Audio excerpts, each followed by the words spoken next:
So importantly, before we start, I would like to acknowledge the traditional owners of the land on which each of us are meeting, and I pay my respects to their elders, past, present, and emerging, and the Aboriginal elders of other communities who may be participating today.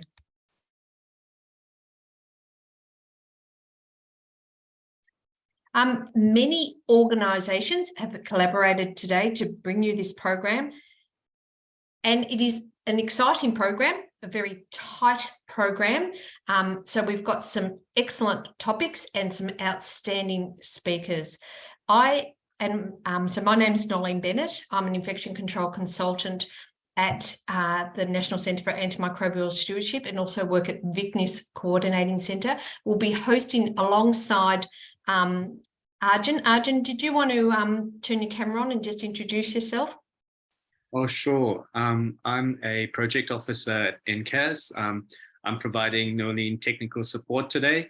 I encourage all the attendees to use the Q&A box to contribute to the discussion. When you type in a comment or question there, the attendees will be able to see your comment or question, and the panelists will also be able to respond to you there. It sounds like Noleen will be very disciplined today with her chairing responsibilities. So if we can have a bit of conversation in the Q&A, that would be great. Good on you. Thanks, Arjun. So just to follow up on what Arjun just said, so question and answer function is to ask any questions to the presenters. And to the presenters online already, we'll be asking, if we run out of time in your presentation time to answer all the questions, if you could write your answers to those questions. The chat line, more for just comments, perhaps suggestions. This webinar will be recorded and available for later viewing. And if you have any technical issues, please send a message via the chat line. Contact details there. If post this webinar today you think, oh, I should have asked, you're always welcome to contact us, and as much as possible we'll get back to you quickly with the right answer. So with that, I'm going to stop sharing, and while I do that, Stephen, if you could start sharing your screen please, and I'll introduce you. So Stephen Nocher trained as a registered nurse in the United Kingdom and worked for 2 years in the NHS. Stephen has worked at the Royal Brisbane and Women's Hospital for the last 25 years, specialising in cardiology and nuclear medicine, and has been employed as a clinical nurse consultant with the Queensland statewide antimicrobial stewardship program for the last 2.5 years, and has a particular interest in developing the role of rural and remote nurses in antimicrobial stewardship. Thank you, Stephen. Great. Thanks, Noleen. Can you see my screen okay? Sure can. Thank you. Great. So thank you. This presentation is on facilitating antimicrobial stewardship champions in the aged care setting. I too would like to acknowledge the traditional owners and custodians of the lands on which this meeting is taking place. In Brisbane, where I am, it's the Turrbal and Yagara peoples, and pay my respects to elders past, present and future. So antimicrobial stewardship in the aged care setting is a systematic approach to optimising antimicrobial use with an aim to improve the safe and appropriate use of antimicrobials while minimising adverse events and resident harm, and to prevent and contain antimicrobial resistance. AMS is required to address the growing problem of antimicrobial resistance in aged care settings, and it requires a collaborative effort across health and aged care professionals and consumers. So who contributes to AMS in the aged care setting? Well, it's everybody. It's the residents, families and the carers, consumer representatives, the aged care providers themselves, the facility nurses, care workers and support staff, the facility GPs and the facility pharmacists. And it's important to recognise that AMS is not a specialist field. It should be recognised as a core activity for all clinicians in the aged care setting. Effective AMS strategies both reduce the risk of infections occurring while simultaneously identifying and managing infections appropriately. And AMS balances the need to detect serious infections and institute appropriate management in a timely manner in the context of the residents' goals and wishes, and to avoid unnecessary antimicrobial use. So why do we need AMS champions in aged care? Well, we know that aged care residents experience higher rates of infection than other older people. They also have higher rates of antimicrobial use compared to the general population. And residents also have multiple risk factors that may lead to developing antimicrobial resistance.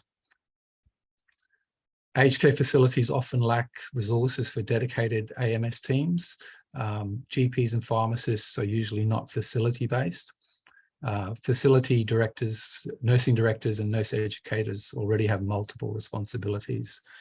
And while AMS is often deemed to be in the domain of infection prevention and control champions or practitioners, they ideally need to be separate roles due to their difference and the complexity of each portfolio.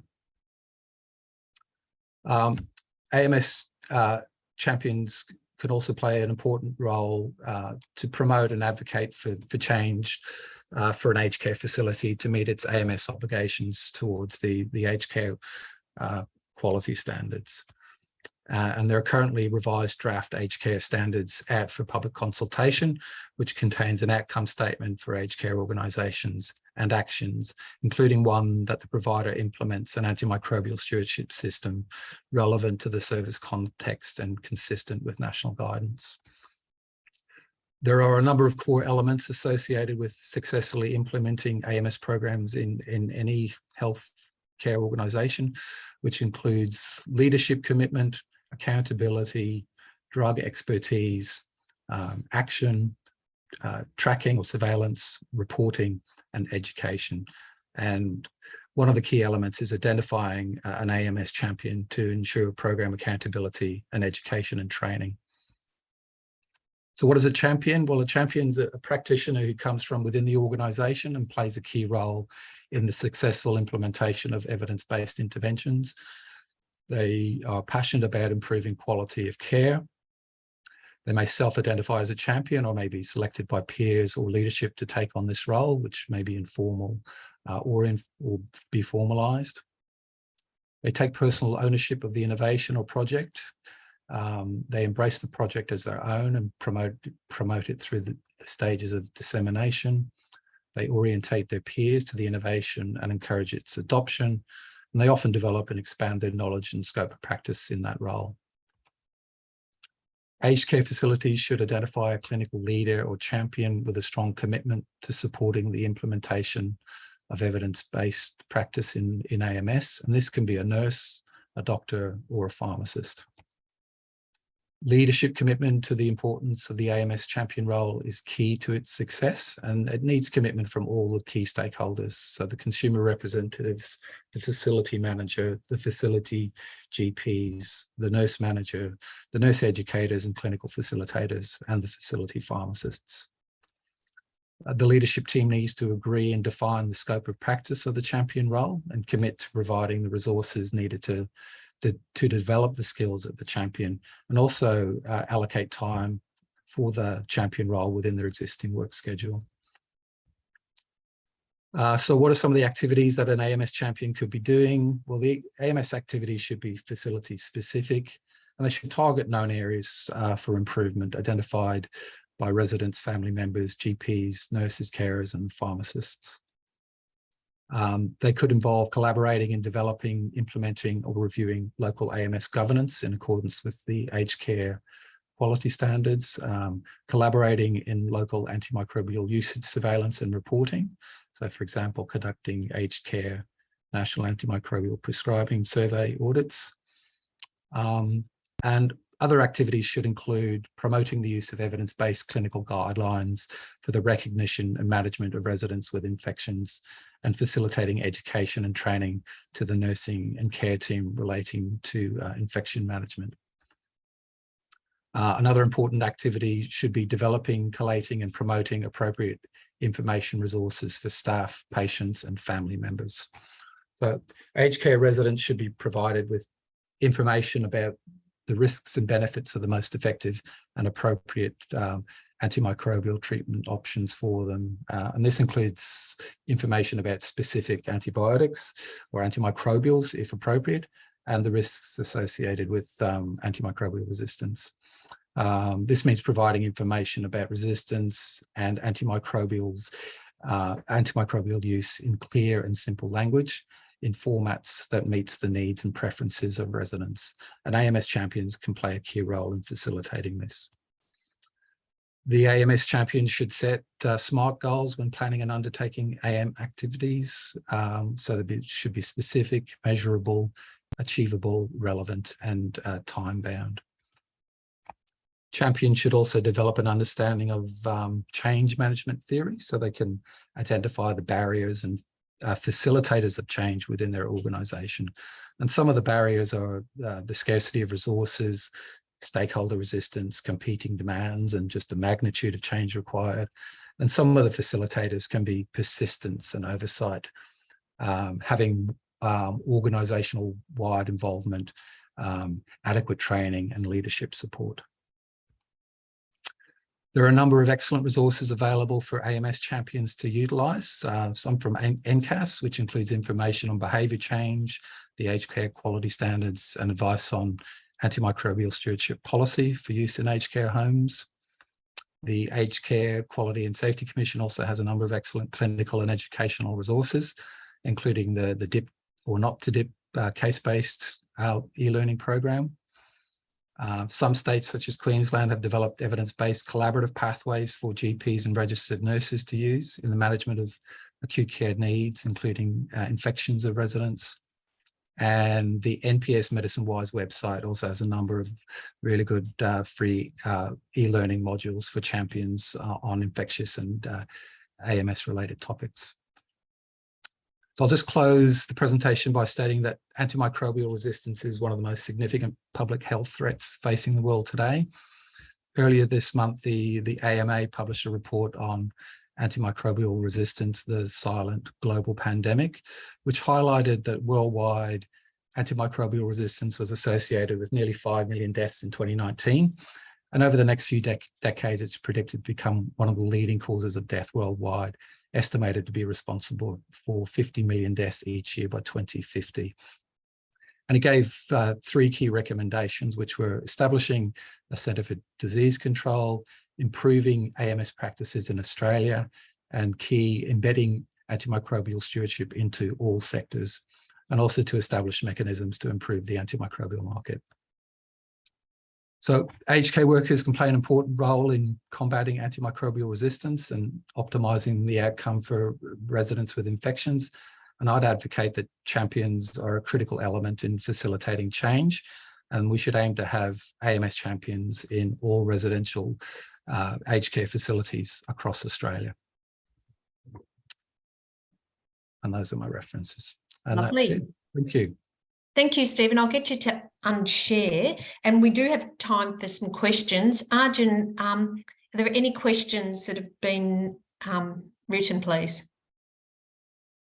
There's a question from one of the attendees, Joanne. She's asked about resources on antimicrobial suitable for residents and families. So I'm just going to share a few links there, but if any of the other speakers would like to share their links as well, please go in the Q&A box and share that. Sorry. Link, lovely. Okay, there's another question, Arjun, too, in our Q&A. Yes, that's right. So we have a question: where do we propose to find these AMS champions, given the current issue around IPC clinical lead role and responsibilities, workforce deficits, lack of protected time to fulfill roles and responsibilities, internal, external support systems, etc. So a question really about where to find the AMS champions. It's about prioritization. I mean, drug resistance is a significant problem and growing problem. It needs to be prioritized, and organizations need to look at that as a priority within their organization. It's a difficult one, but I think if it's recognized as a problem, then solutions will be found.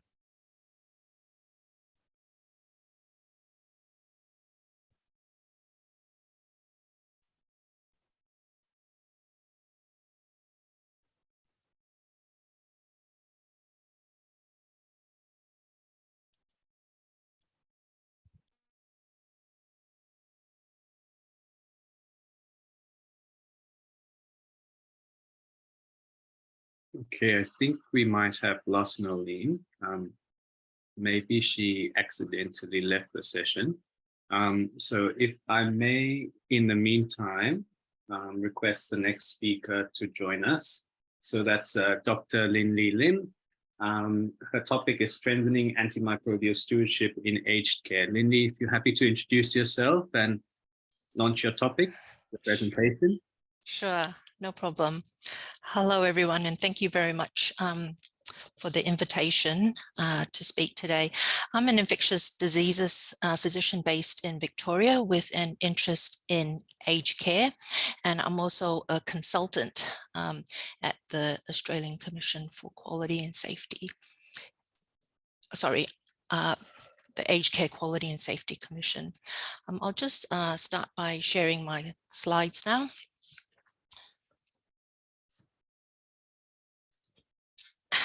And my topic is strengthening antimicrobial stewardship in aged care. And it follows on nicely from Stephen's presentation in that he mentioned that antimicrobial stewardship is an area that is increasingly important in all health settings, but in particular in aged care. And why is it important? Well, as early as a couple of decades ago, but Dame Sally Davis said in 2013 that antimicrobial resistance poses a catastrophic threat. And if we don't act now, any one of us could die because we could develop an ordinary infection that can't be treated by antibiotics. And data from AURA 2021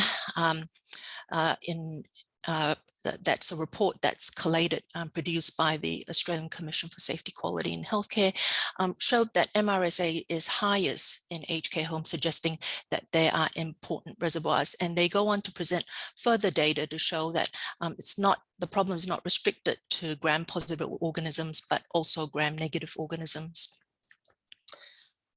Antimicrobial stewardship, as Stephen mentioned, is part of continuous improvement in aged care. So it's part of what we do as every day in terms of providing best care. And part of AMS is identifying areas of improvement, taking action, and then once actions are in place, making sure that there are further actions to sustain these positive outcomes.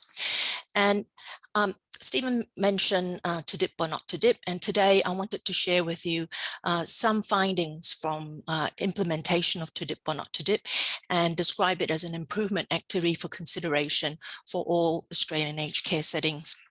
A little bit of background first around to dip or not to dip, which was actually a UK pilot program that was successful and then rolled out, now is currently rolled out throughout the whole of the United Kingdom. And in that pilot, it showed that implementation of to dip or not to dip effectively and safely reduced antibiotic prescribing for urinary tract infections in aged care homes. So to dip or not to dip, when I first heard about it now some 3 or 4 years ago, I was really intrigued by the simplicity of the idea, which is focusing change in antibiotic prescribing around a simple urine dipstick test.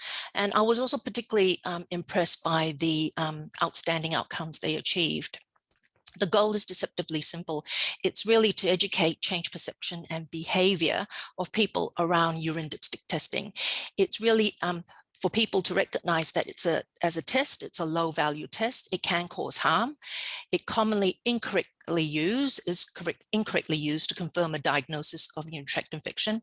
And this practice contributes to antibiotic misuse and overuse in aged care settings.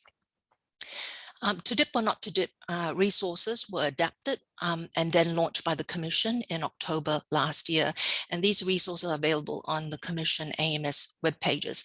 And the resources include a clinical pathway for assessment of residents with suspected urinary tract infection. And this pathway is adapted from the therapeutic guidelines, as well as staff training tools, including case-based education, a 16-minute training video for staff, and flyers.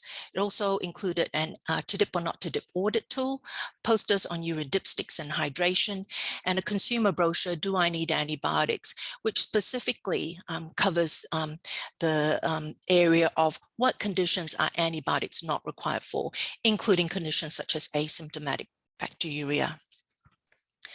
So I wanted to share with you today the to dip or not to dip project outcomes. Because at the same time that these resources were launched, the Commission undertook a project to evaluate the acceptability and feasibility of this quality improvement initiative specific to an Australian setting and using pharmacists to deliver the training. And the evaluation that was undertaken was that at baseline and at 3 months or at project close, participant nurse lead, implementers, and pharmacists were interviewed. We also had data from service surveys of urine dipstick testing practice at these time points, and also antibiotic prescribing audits. The project was undertaken at 12 sites, 8 services in Queensland and 4 in Victoria. There was a good representation in terms of metropolitan and regional facilities. Bed sizes ranged from 40 to 183 beds, with a median of 76 beds, and 4 QM pharmacists who were already affiliated with these services provided all the case-based education. The pilot ran from October last year and closed in July this year. So on to the project results. When we asked participants as to why they were interested in taking on to dip or not to dip, we were told we have to think of the future and ensure antibiotics are used appropriately. I've been tearing my hair out for years to find ways to change practice. We also told staff teams to jump on UTI for every symptom rather than looking for something else. We do a dipstick and it lights up like a Christmas tree, when we really should be asking, do you have symptoms? We're also told often it's a case of nurses not wanting to miss something as they want to be thorough. There is this attitude of better to be safe than sorry. They don't want to get things wrong. And we were also told that urine dipstick testing practice was deeply embedded. They said it's very hard to get RNs not to do the dipstick. It's not written policy or process, but we just do it. When we asked about what changes to dip or not to dip have brought, if any, we were told that to dip or not to dip made the principles easy to grasp. The fact that it was produced by government and based on research, evidence, and has a very professional finish. When we asked as to whether to dip or not to dip change practice and how it did, we were told that we use the protocol, the clinical pathway, when determining whether urinalysis should be performed. It's very clear to help nurses make a decision. We've now seen cases where we use the pathway, and instead of treating for UTI, when we sent off an MSU, we were surprised it was not a UTI. We also told that we now have a different approach. To dip or not to dip helps to reinforce to develop skills to assess residents instead of dipping all the time. The clinical pathway gives us, helps us in this the most. The program gives the knowledge, tells us what to look for. We look for signs and symptoms of UTI, and then this makes you look for other causes for the underlying symptom. And to dip or not to dip also was described as challenging nurse perceptions of how residents presented with a UTI. We were told that if someone is off in the past, it was always a UTI, but we now realize that this may not have always been correct.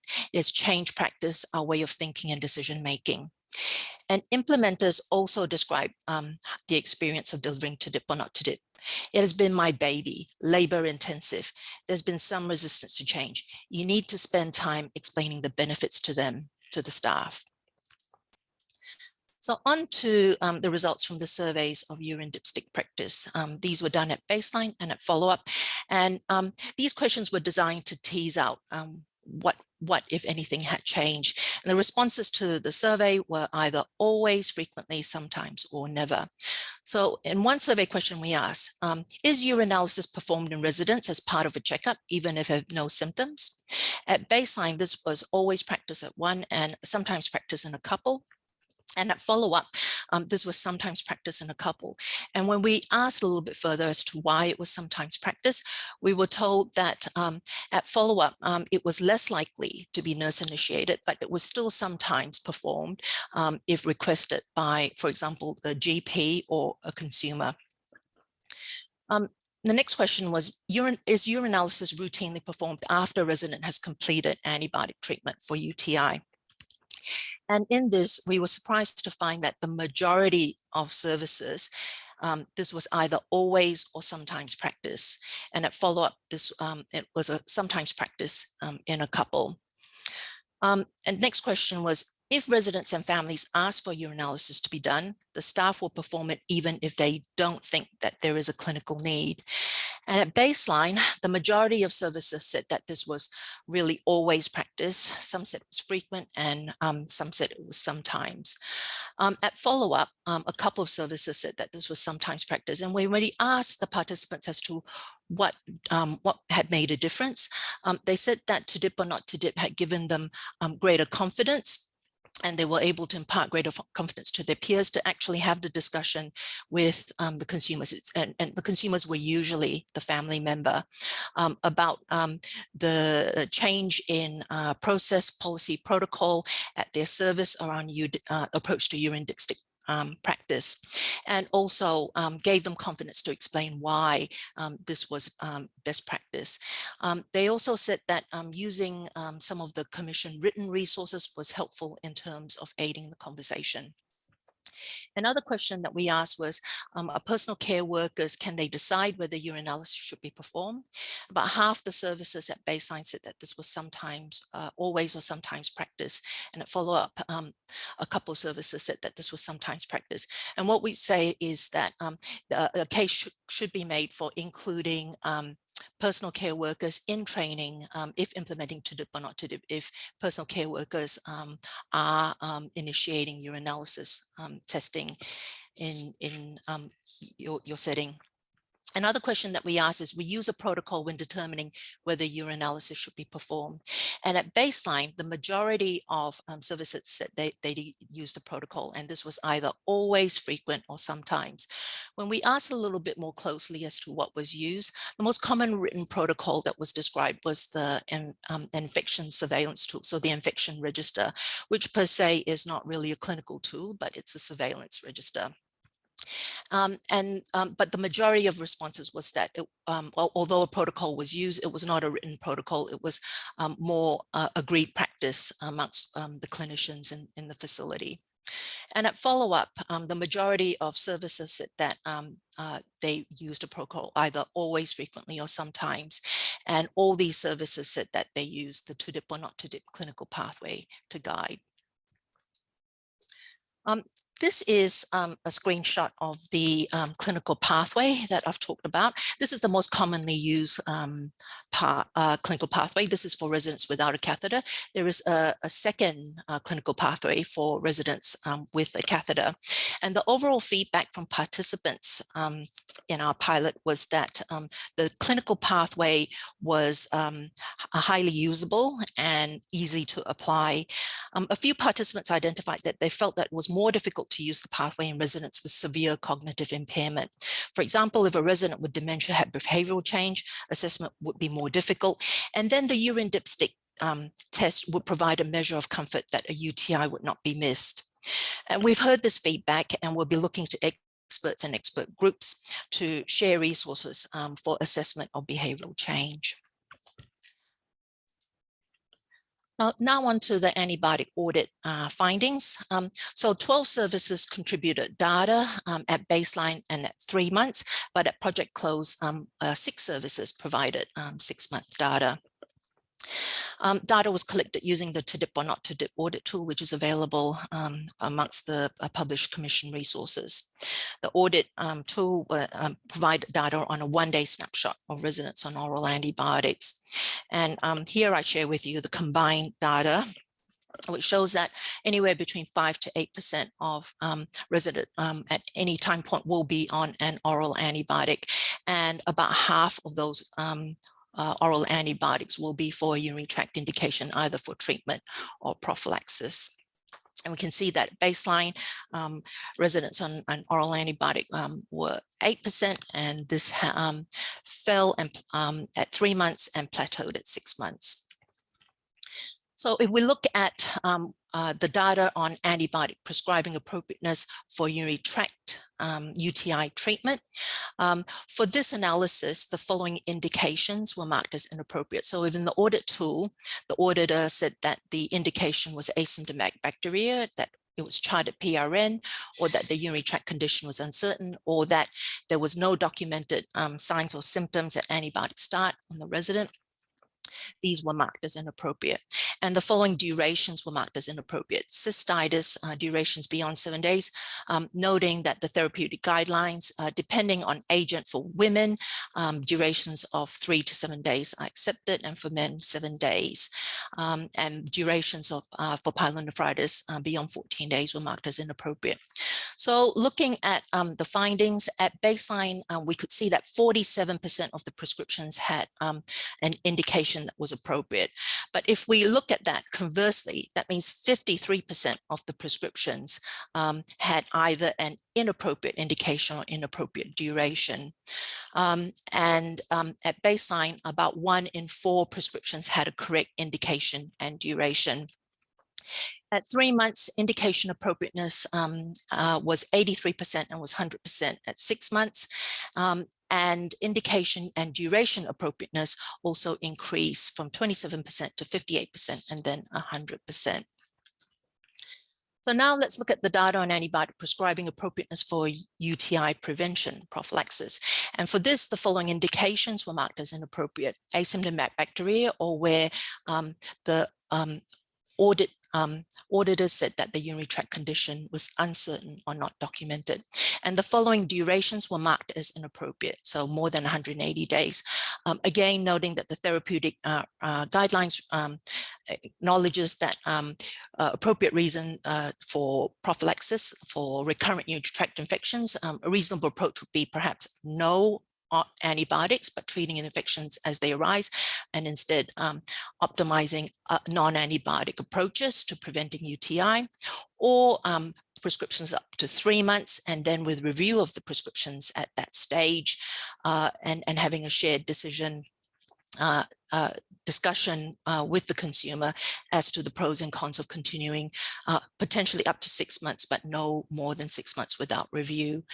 And at baseline, what we found was that 29% of the prescriptions had an appropriate indication. That means the reason for starting the prescription was correct, but the duration was inappropriate. And if we, and that percentage dropped to 6% when we looked at the number of prescriptions that had an appropriate indication and duration. At 3 months, indication appropriateness of prescriptions was 59%, and this plateaued at 6 months. And indication and duration appropriateness increased slightly to 18% at 3 months, and again plateaued.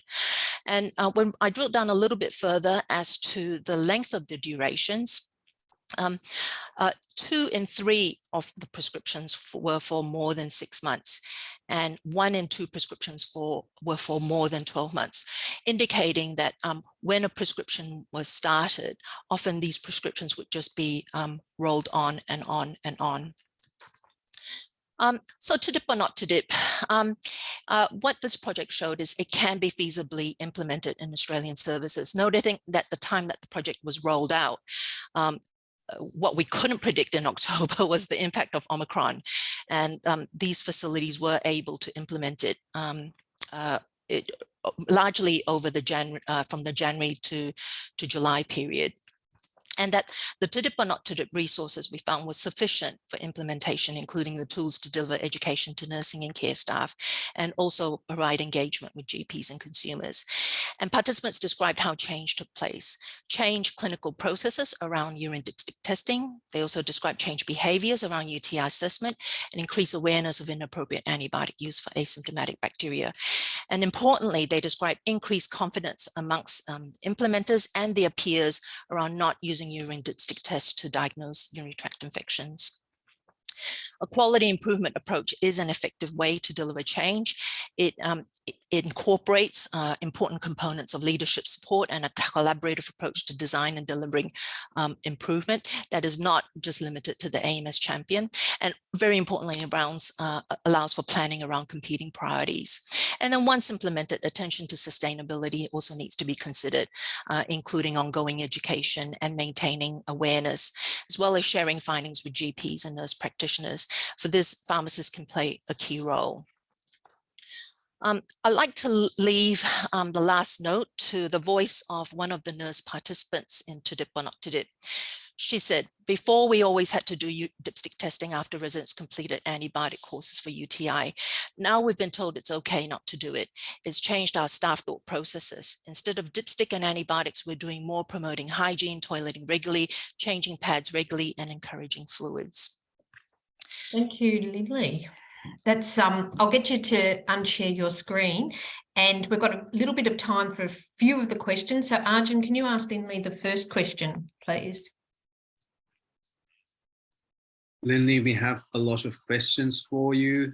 You might want to go in and check out the questions in the open box, but I will ask the first few ones that come up top. I think there is a general question about what is the summary of your recommendation about dipstick analysis and urinalysis? Do you recommend doing a urinalysis before culture, and or do you want to send the specimen before urinalysis? That's, I guess, one of the key questions. Yeah. So the UK TDIP or not TDIP project, they use the approach that actually you do not need to use dipstick testing at all to assess or manage a urinary tract infection. Yeah. And in fact, that's included in the NISPAC guidelines, and that's been in place now for about 3 or 4 years in the UK. In Australia, our guidelines are slightly different, and TDIP or not TDIP did not have the intention of changing what was recommended or endorsed by expert groups. So in Australia, we've had the approach that urine dipstick testing does have a limited role, but it's not as a first-line test. It's not as a test done upfront if someone, for example, has a behavioral change. Because if you do it as a first-line test or one of your first-line tests, you will then be potentially led down the wrong path. If you might not consider that the reason for the symptoms and signs might be due to something else. And what we found in terms of feedback from TDIP or not TDIP is really interesting. The nurse participant said, actually, what we found is if we didn't do the urine dipstick test, instead we did an assessment and kept an open mind, we actually found that there were other reasons for the person's presentation, such as, they'd had a change in medication, or there was environmental stimulus and something had changed there, or they were uncomfortable or constipated. So this is what they were told, and it really did change their perception of what what UTI, how a person presented with UTI. So I would say that there is a very limited role for urine dipstick testing. It's after, if you've done a clinical assessment and taken into consideration what could be causing this and excluded other things, then, and you're still not sure, then at that stage, often you'd be saying, well, it could still be a UTI, so I'm going to be collecting some urine. And at that stage, that urine sample could be dipsticked and of course sent at the same time to the lab. So it needs to be sent off to the lab to confirm. A urine dipstick is insufficient for this. So that is my very long-winded answer to the question. But all good points, Lyn-Li. Lyn-Li, can I direct you to the Q&A to answer some really other important questions too? Thank you so much. I think great to see the notable improvement from baseline to the measurements afterwards. So well done to you and your team. Kristin, if I can get you to share your screen, please. And I'll introduce you. So Kristin Xenos has been a Senior Project Officer in Antimicrobial Stewardship with the Antimicrobial Use and Resistance in Australia, AURA, team of the Australian Commission on Safety and Quality in Healthcare since 2018. Prior to that, she was Senior AMS Pharmacist for the Western Sydney LHD. She has worked across many public hospitals across New South Wales. She has been a registered pharmacist since 2011. Thank you, Kristin.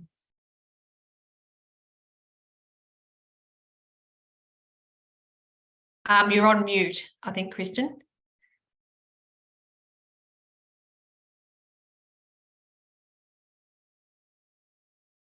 The old mute trick. Sorry, just a second.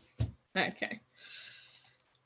Thanks very much, Noleen. And I'll just iterate that I come from a different commission to Lyn-Li, so it can be a bit confusing, but it's the Australian Commission on Safety and Quality in Healthcare. And I'll be iterating a lot of the important messaging around antimicrobial use and resistance that has already been presented from our previous two speakers, but I'll try and make it interesting and put a bit of a different spin on it. So I too would like to acknowledge country, currently speaking from the Gadigal people of the Eora Nation. So we know with antimicrobial use in aged care that we have a high burden of infection and colonisation of multi-drug resistant organisms, especially in aged care homes. And these aged care homes have a potential for amplifying antimicrobial resistance because there's a high mode of traffic in and out of hospitals where there can be exposure to other resistant bugs, and that traffic can amplify resistance patterns. Further considerations that aged care homes, there's often closer living quarters, which can further drive transmission. And we know from from studies and audits that there is high levels of unnecessary antimicrobial prescribing and inappropriate antimicrobial use. Also, we have to consider that infections in older people can be more likely because of poor health or immunosuppression, more likely to have indwelling catheters, which can serve as direct access for infection. Older people are also going to be more likely to take other medicines where there can be increased risks of interactions. A classic example is atorvastatin and clarithromycin, and that can have some pretty significant side effects that need to be considered with dosing. Allergic reactions can also be more severe in older people, and side effects from the antimicrobials themselves, such as Clostridioides difficile, more commonly known as C. diff, can be more severe in the elderly. And there can be also comorbidities that the elderly have that can also increase the likelihood of infection. So just a bit of background about AURA surveillance system. So the Australian Commission on Safety and Quality in Healthcare established the AURA surveillance system in 2014 with funding from the Department of Health and Aged Care. At that time, there was no nationally coordinated surveillance being undertaken for AMR or antimicrobial use in Australia. And AURA really captures data on antimicrobial use and resistance and tries to piece together those two sides of the coin to try and get an insight into what we need to inform clinical policy, practice change, and support policy development to prevent and control AMR as much as we can. So for the surveillance, you can see there are many pieces of the puzzle. So really it's antimicrobial use and then looking at resistance patterns as well. So on the antimicrobial use side in aged care, our main data source comes from the Aged Care National Antimicrobial Prescribing Survey, also known as Aged Care NAPS, which many of you might participate in. And that's a really important data source for getting insight into how and when and how much antimicrobials are being used in aged care homes. And from the resistance side of things, the data that we're collecting from aged care comes passively from aged care homes from the APAS system, and that's looking at the labs that contribute data to for us to have insight into what kinds of antimicrobial resistance patterns we're seeing. So as we said, for AURA and aged care, it's really the foundation of the surveillance comes from the aged care NAPS, also APAS, and I didn't mention CAR alert, so that's for emerging resistances that are of concern that are something that are particularly considered by the Commission. So just presenting some of the data from the most recent aged care NAPs, and just I'll note that this publication of the data is pending, so not for the citation, but it will be published imminently, which there will be further, so you'll be able to read more closely for some of the data. But I just thought I'd highlight some of the key findings, and there really have been some consistent findings year in, year out for the aged care NAPs to show that these are persistent problems for aged care homes in Australia. So it is a point, for those of you who aren't familiar, aged care NAPs is a point prevalence survey from voluntary contributors. So in 2020, the data came from 823 facilities, which is, quite substantial. The reported prevalence for residents prescribed at least one antimicrobial on the day of the survey was 11.9%, which is, approximately, 1 in 10 residents being prescribed an antimicrobial on that day. Of the statistic that always kind of makes me a bit uneasy is to consider that of the prescriptions with a known start date, more than approximately 39% of antimicrobials prescribed on the survey day had commenced more than 6 months prior to the survey, which is an extremely long duration.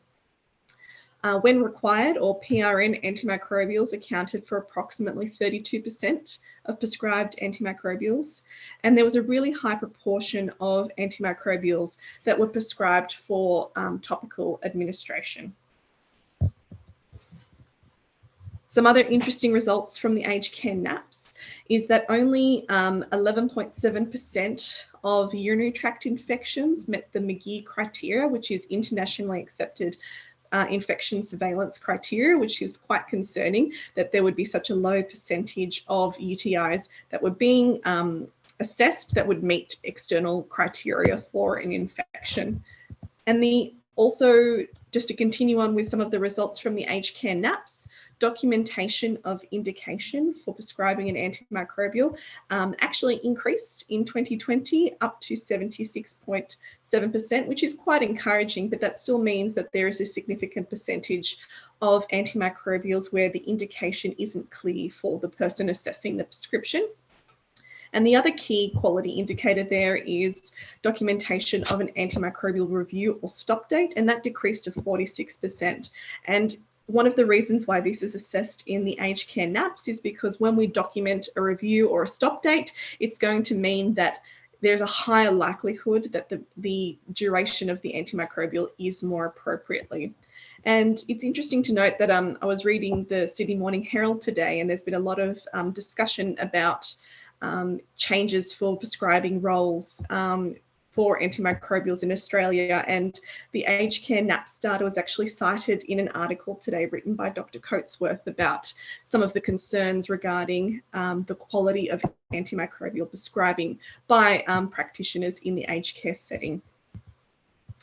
So moving on to some data regarding resistance, which we do try and couple up and consider in conjunction with the antimicrobial usage data.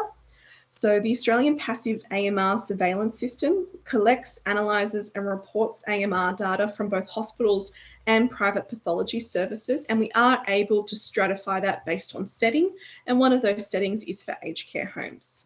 So in the AURA 2021 report, as Lyn-Li alluded to earlier, some of the concerns were that there were a significant burden for methicillin-resistant Staph aureus or MRSA that were higher compared to other settings. Another concern, particularly in the context of, to dip or not to dip, and considering UTIs in general, is that the rates of E. coli in aged care homes were often as high or higher than hospitals.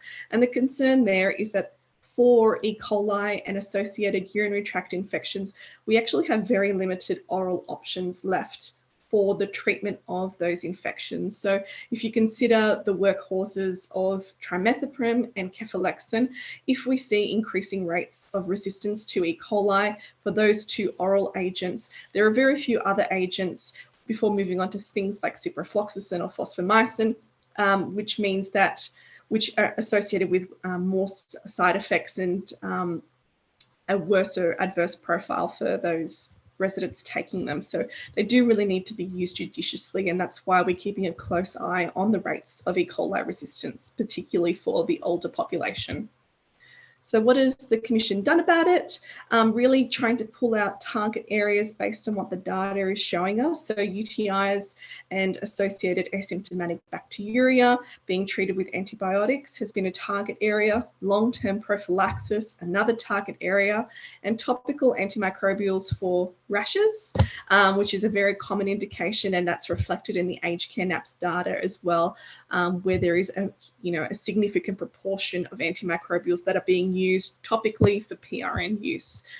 Similarly to the Aged Care Commission, we developed a pamphlet or a resource sheet, really trying to pull together some of these concepts about antimicrobial resistance, why it's a concern, and what older people and their carers and families can do to really improve the way antimicrobials are used for older people in general, but more specifically in aged care homes as well. Another resource that I really encourage everybody to look at if they're not familiar with it is that the Commission has what's known as the AMS book. So that's the Antimicrobial Stewardship in Australian Healthcare.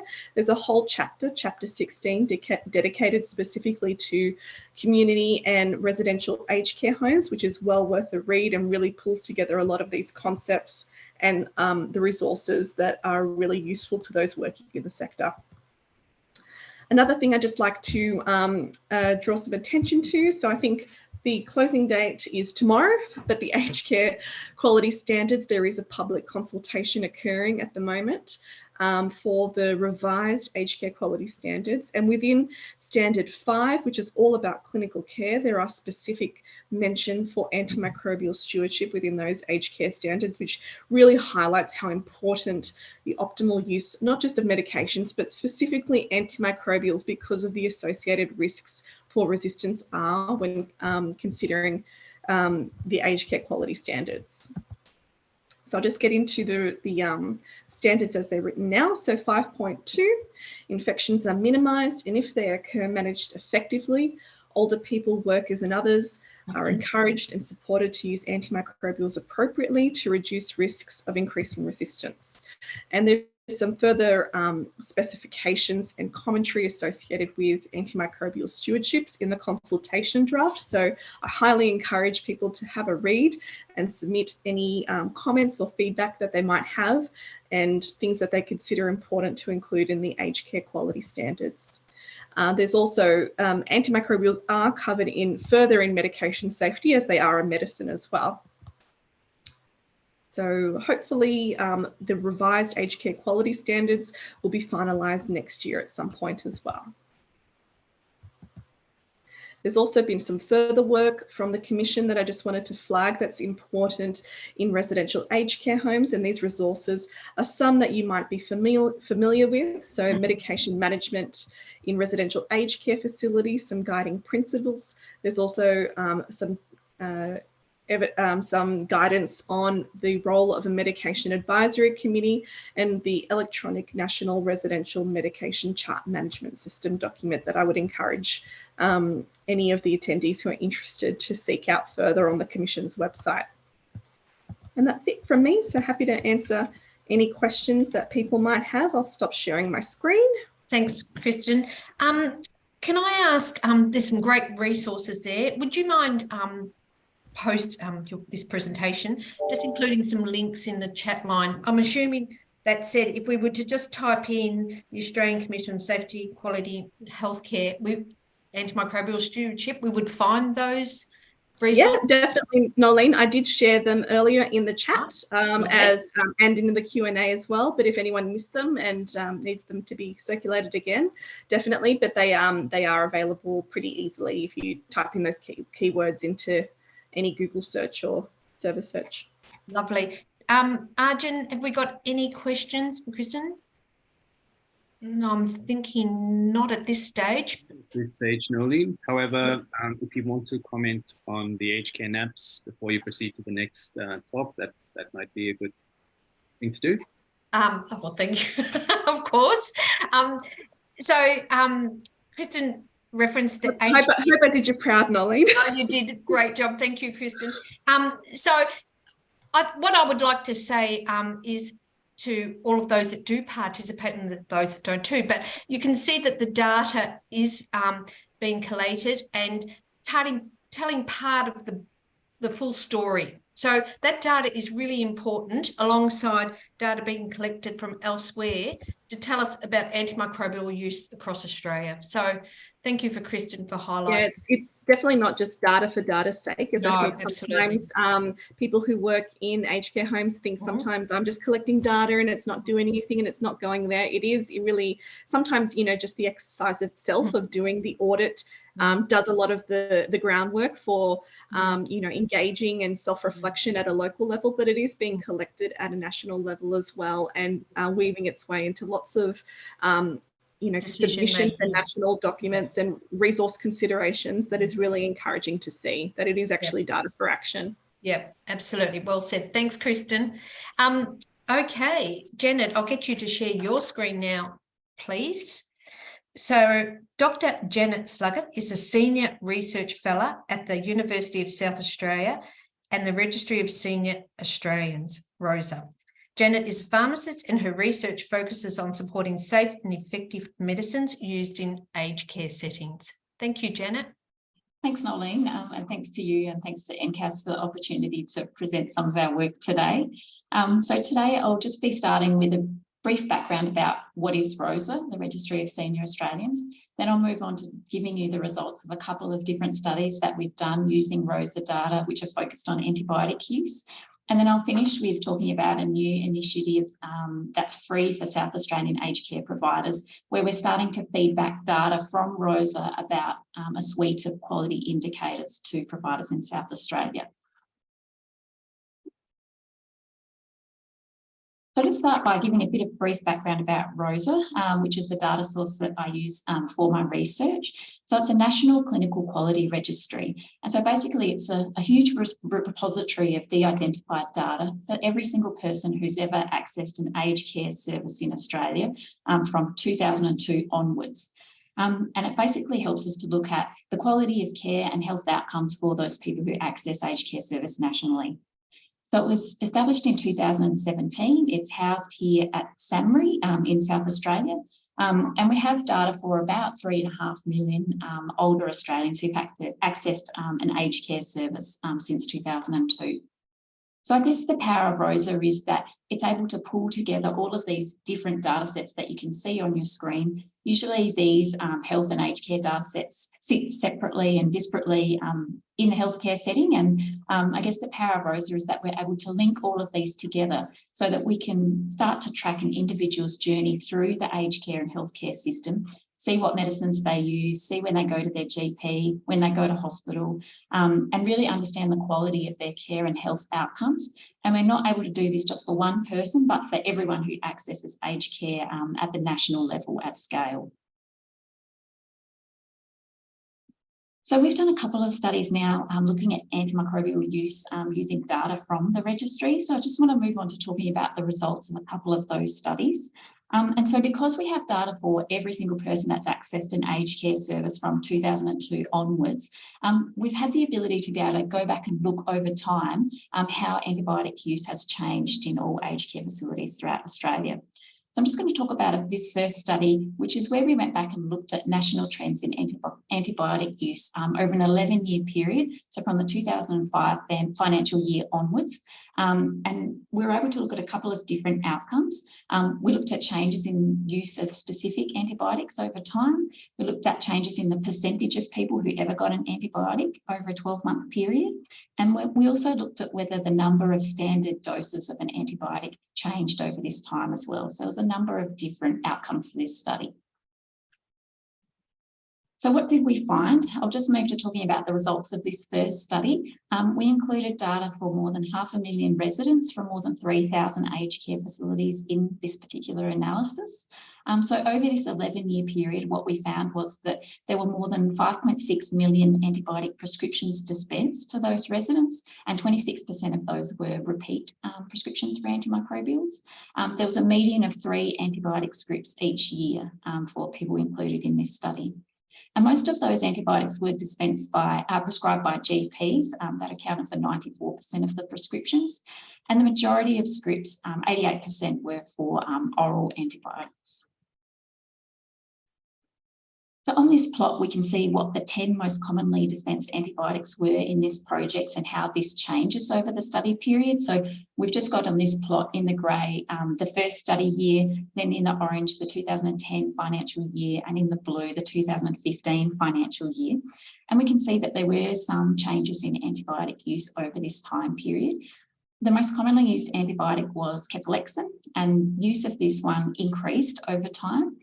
We also saw increases in the use of amoxicillin clavulanic acid and also doxycycline as well. We also saw a decrease in chloramphenicol eye drops during this study as well. But we know that that's not necessarily a true decrease because in the last year of our study, chloramphenicol Chlorsic eye drops came off the pharmaceutical benefit scheme. And because ROSA only picks up medicines that are dispensed with a PBS script, we're underestimating the use of those eye drops in that final year of the study. So in terms of the main results from this study, I'll just walk you through this graph. So along the x-axis, the bottom of the plot, we've got the study years, so the 11 years of the study period. And so if we just concentrate firstly on the orange and grey lines, these relate to the percentage of residents who got at least one antibiotic prescription during that year. And so the y-axis on the right-hand side relates to these grey and orange lines. So that's the percentage of residents essentially. So what we can see with this is that the percentage of residents who got at least one antibiotic script was around 64% at the start of the study period in 2005, and that began to gradually increase over time. So it peaked in around the 2012 financial year and then plateaued thereafter. And we can see that the rate of antibiotic use was slightly higher in women, and it plateaued at around 70% of women by the end of the study period. So if we move on now to looking at the blue columns of the graph, so these blue columns relate to the number of standard doses per 1,000 residence days, so the number of defined daily doses, and the y-axis for this these columns is the one on the left-hand side, the antibiotic DDBs. And so again, what we can see is there was an increase in the number of standard doses dispensed over time, but it didn't plateau like the prevalence of use. It continued to increase. So the DDBs relate to systemic antibiotics. And so we can see that it increased from around 67 defined daily doses to 94 DDBs per 1,000 resident days by the end of the study period. So basically what that means is there was sufficient antibiotics dispensed in the final year of the study to treat 9.4% of residents in all aged care facilities every day of the year in that 2015-16 financial year. So quite a high rate of use.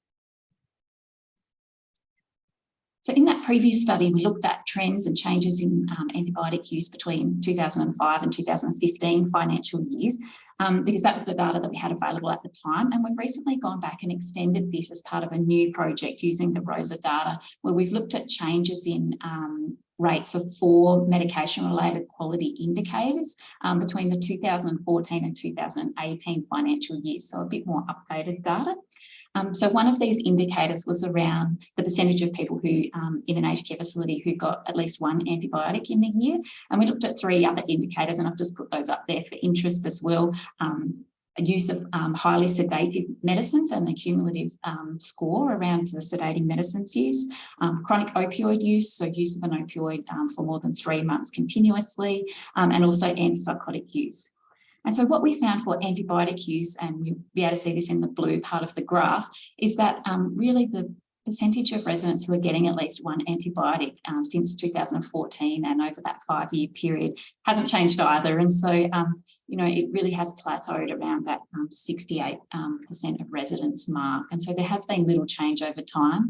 And also you can see for the other indicators as well, very tiny decrease in antipsychotic use, a very small increase in chronic opioid use, but on the practical level for each of these 4 indicators, actually very little change in the proportion of residents who are using these medicines over time. And so I think we've seen from the other presentations as well today that, you know, I think this feeds into this knowledge that, you know, we need to be doing more to improve antimicrobial use and stewardship activities in residential aged care. So I just want to move now, knowing a bit more about the state of play around antimicrobial use using the Registry of Senior Australians data. I just want to switch now to talking about an initiative that's just been launched by ROSA, basically around this suite of quality indicators. So ROSA has developed this suite of 12 quality and safety indicators for residential aged care, and we have 15 indicators for home care packages as well.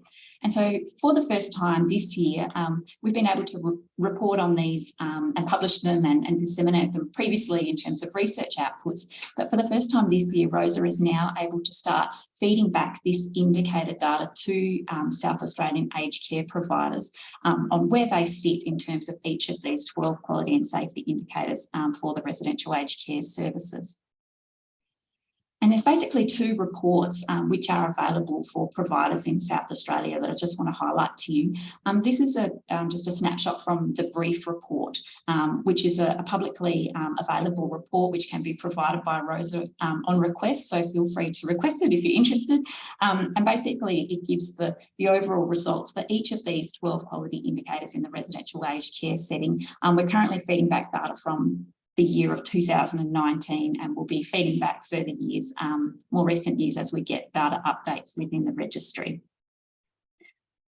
So basically there's the 4 medication-related indicators that I showed you before in the previous study, and we also have 8 hospitalisation-related indicators. So you can really see at the statewide level what's happening in terms of the measurement of these indicators in South Australia. So this second report that's also available for South Australian facilities is an individual facility specific report. And so this is the example for antimicrobial antibiotic use in residential aged care facilities. And so this can be provided freely from ROSA team on request. So if you're interested in accessing this report, if you're a South Australian aged care provider and you want to learn more about where your facility sits in South Australia compared to others, you can request this from ROSA, and my final slide has the details on how to do this. So feel free to take a photo or a snapshot of that. So basically on this slide, it just shows an example of what you might see for the antibiotic use indicator. So basically we give this feedback for each of the 12 indicators, a brief indicator of why, a brief description of why the indicator is important, how we measure it in the registry data, the result for your aged care facility, how it looks compared to other facilities in South Australia and nationally, and then some benchmarks in terms of facilities that have similar profiles to you. And then finally, a graphic, a funnel plot, which shows where you sit, your facility result sits compared to other aged care facilities and the average across South Australian providers. So I guess in terms of key takeaways from this talk, we've been able to look at changes in antimicrobial use nationally over a sustained period of time using data from the registry. And we know that from our analyses that around 70% of residents are receiving at least one antimicrobial at least once a year. And given that we're not able to capture non-prescription items like antifungal creams, we know that this is a slight underestimate. But we do know there's been little change in the percentage of people who are getting antibiotics each year over recent years. And so I guess highlighted today that we are starting to start a program where we're feeding back this data to South Australian aged care providers, and that sort of information could be suitable for discussing within your infection control groups or quality teams or medication advisory committee meetings, and looking at your result, seeing where it sits in the context of others and thinking about whether there can be changes and stewardship activities initiated in response to that. So I'll just finish up there, Noleen, and acknowledging the collaborators and funders. And I'll just finish on this slide, which people can have a look at and take a copy of in case they're wanting to request these reports. Okay, thank you, Jen. Maybe if don't unshare yet. Yep.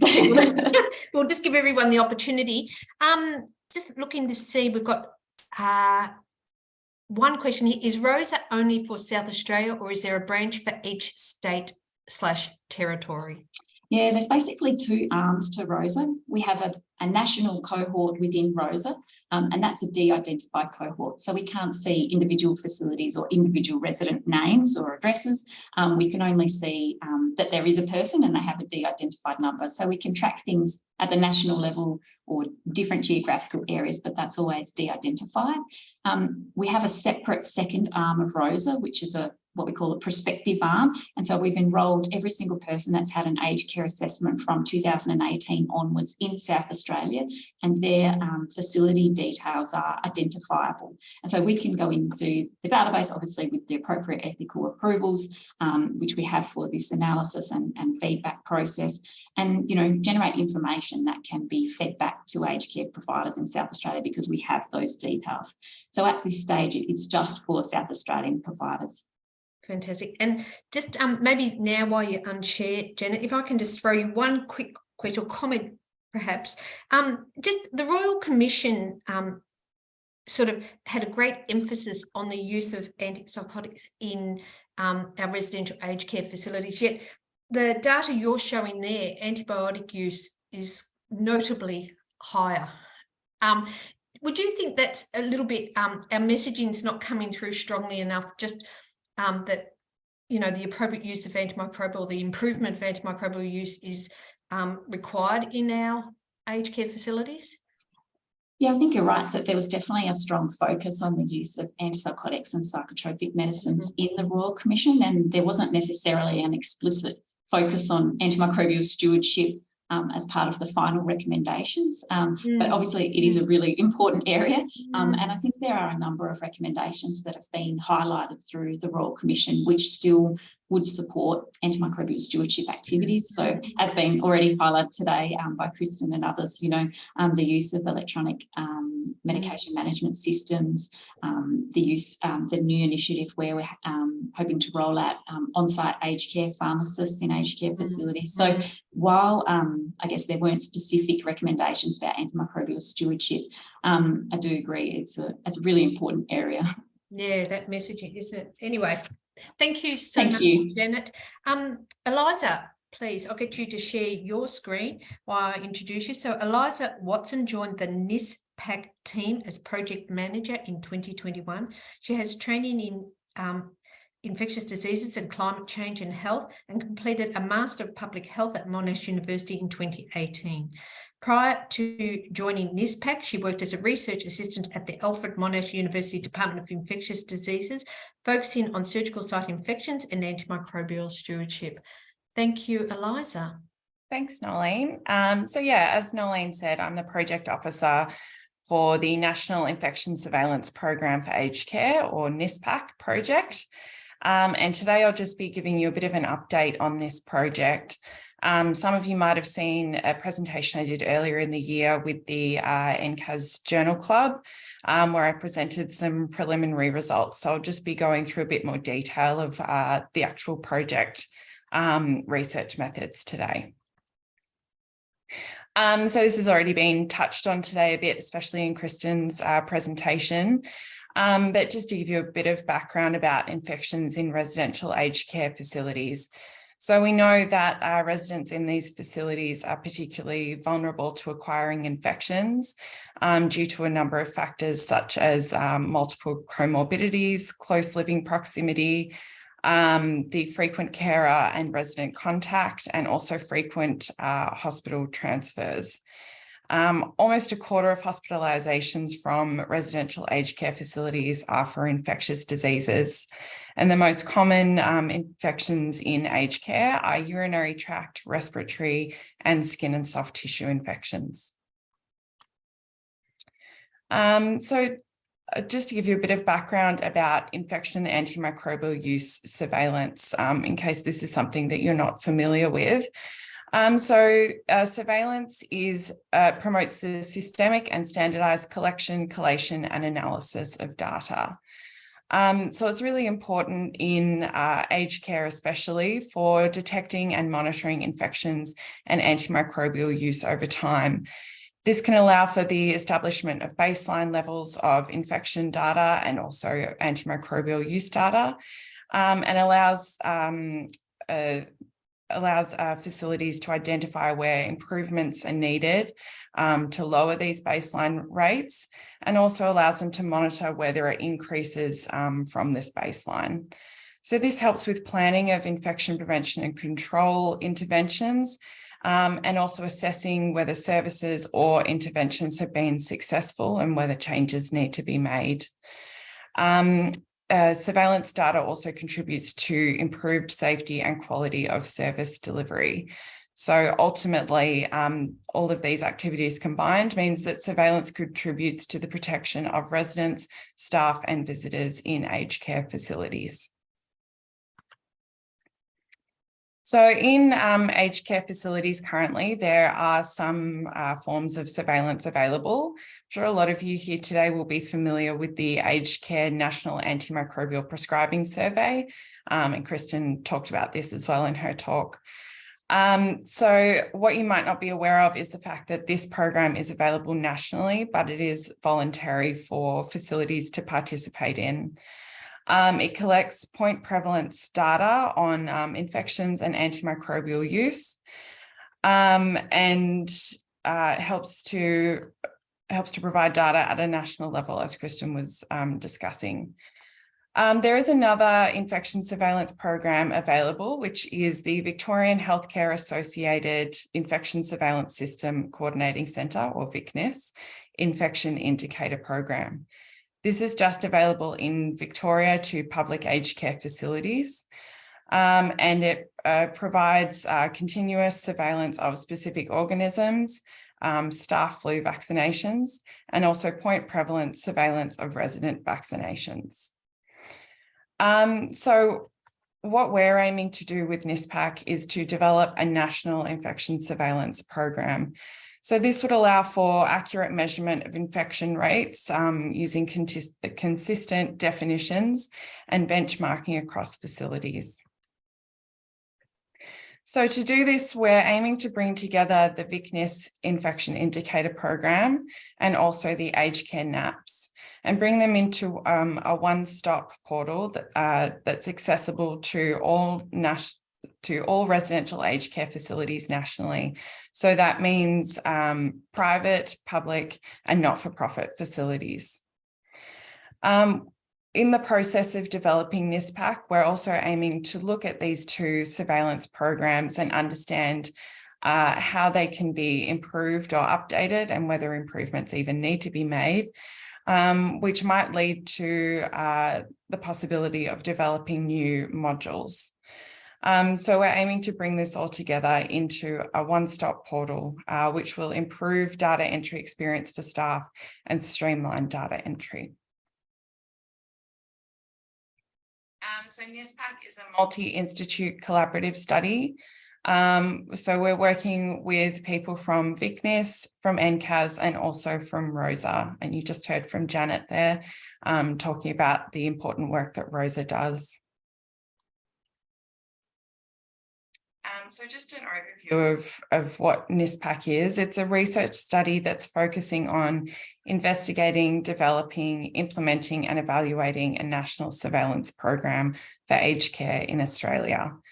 So this is a 3-year mixed method study that will take place over 3 key stages.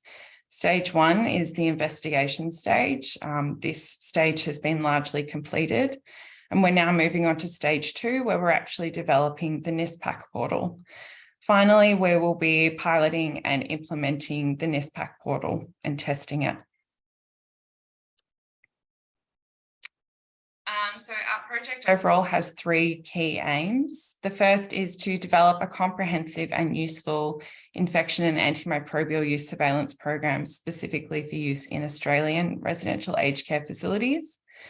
The second is to ensure that this program is both effective and efficient. And thirdly, to provide a dedicated and secure portal that enables straightforward participation. So I'm sure, as a lot of you would be aware today, that the last couple of years has put a lot of strain onto the aged care staff, and even prior to the pandemic, there are a lot of competing demands and priorities. So it's really important for us in NISPAC and through the development of this program that everything that we do is focused on the user. So that means the staff who will be participating in infection surveillance, and also that we take into account consumer views. So that's residents and carers. So to do this, we have a consumer and community committee, which has an IPC lead, 2 IPC consultants, and also a carer representative. So we meet with them regularly to discuss research methods and materials and to ensure that they agree with the methods that we're using, and also to give us feedback and advice.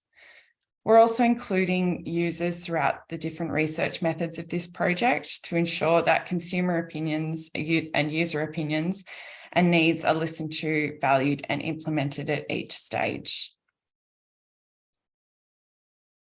So as I said, stage 1 of the project has been completed, but I'll just touch on the methods that we used for that stage here. So firstly, we conducted interviews with staff from NCAS and VICNIS about the performance of the aged care NAPS and the infection indicator program. So conducting these interviews was to allow us to understand how both of these programs function from different staff perspectives, so that we can understand what works and what doesn't, and what might need to be improved moving forward. So this really allowed us to understand more about the data management of these programs, the stability, and the coordination. Secondly, we conducted a survey which was sent to residential aged care staff. So this included RNs, IPC leads, and IPC consultants. The purpose of this survey was to understand more about how infection and antimicrobial use surveillance currently occurs in residential aged care facilities, and also to understand about the use of the currently available surveillance systems in these facilities. I'll just give you a really brief overview of the results from this survey, but we had 200 respondents, mostly from public and not-for-profit facilities. We had a range of different staff who participated, but it was mostly IPC leads and IPC consultants. We also had an even spread of participants from metro, regional, and rural areas. The results of this survey told us that a lot of the people who participate in infection surveillance do have an understanding and appreciation of the importance of these programs, but that there can often be a lot of other tasks that have competing priorities, and also that there's a difficulty with the time commitment required to participate in surveillance. We also learnt that staff want more education about surveillance methodology, antimicrobial use, and significant organism infections. So we're currently underway with stage 2, and the first part of stage 2, the development of the program, we wanted to take a deeper dive into those results from the survey. So to do this, we conducted focus groups with a similar group of participants, in that they were, again, residential aged care staff who were involved in infection surveillance. We conducted 5 focus groups, which had a total of 28 participants, ranging from RNs, IPC leads, IPC consultants, and some pharmacists as well. The purpose of these focus groups was, as I said, to give us a deeper dive into the results of the survey, but to really help us understand the barriers and enablers to implementation and also participation in infection and antimicrobial use surveillance in aged care facilities. So the purpose of this is to really help us when we go to implementing NISPAC, to understanding how we can improve implementation and improve the ease of use of this program for the staff involved. So we really appreciated all of the staff who participated in sharing their experiences, and it gave us a lot of great insight into what's been happening in aged care recently. The second part of stage 2 that's currently underway is something called the Delphi technique. This is a process where we consult with a group of experts. So in our case, for our study, this is experts in aged care, infectious diseases, antimicrobial stewardship, pharmacy, clinical microbiology. And we consult with them to try and reach a consensus on a certain topic, which in our case is trying to gain a consensus of the surveillance methods, definitions, and metrics that we want to be including in the NISPAC program, and whether this might lead to updates of the current surveillance programs that are available to staff.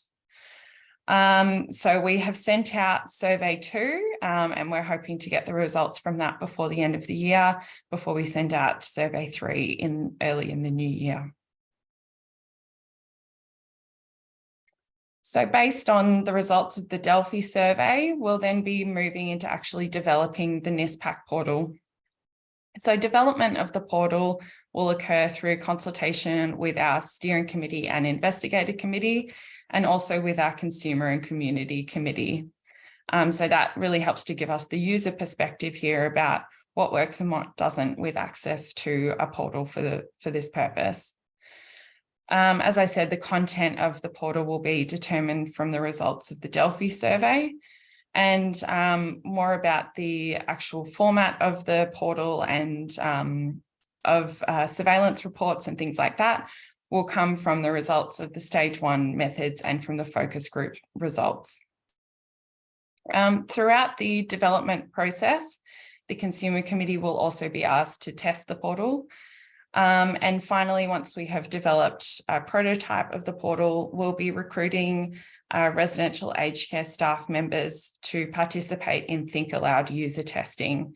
So this is just a process where someone will sit and test the website for us, and they'll talk through as they use it. And this will give us real-time feedback into what updates need to be made or improvements need to be made to the portal to make sure that it's really easy to use. Finally, once the portal's been developed, we'll then move on to piloting and trialling it in a representative sample of residential aged care facilities. So again, the process of implementation will be tailored based on the results of stage 1 and stage 2. Once we've piloted it, we'll then be evaluating it using surveys and interviews, and then moving on to testing it in a wider range of facilities.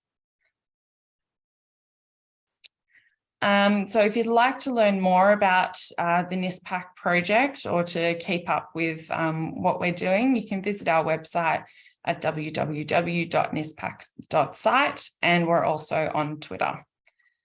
So just a big thank you to all of our investigators, in particular Noleen, and also to our consumer and community committee members for their time. Thank you, Eliza. I'll get you to unshare. Now, you just probably got time for one question, then I'll ask you to answer any other questions in the Q&A. And I'll ask just those contact details too, if you could put them in the chat line. Yep. But just wondering what the time spans were for undertaking stage 1 and 2. So stage 1, we started about a year ago. The surveys were sent out over the space of about a month, and the interviews were similarly conducted over a couple of months. So we completed that probably midway through the year. Stage 2 is a bit more in-depth. So we have completed the focus groups, but are yet to analyse it. But the Delphi process, because it's an iterative series of surveys, that will take us a bit longer. So we'll aim to have that done early in the new year, and then we'll be moving on to developing the actual portal, which I imagine will take a few months as well.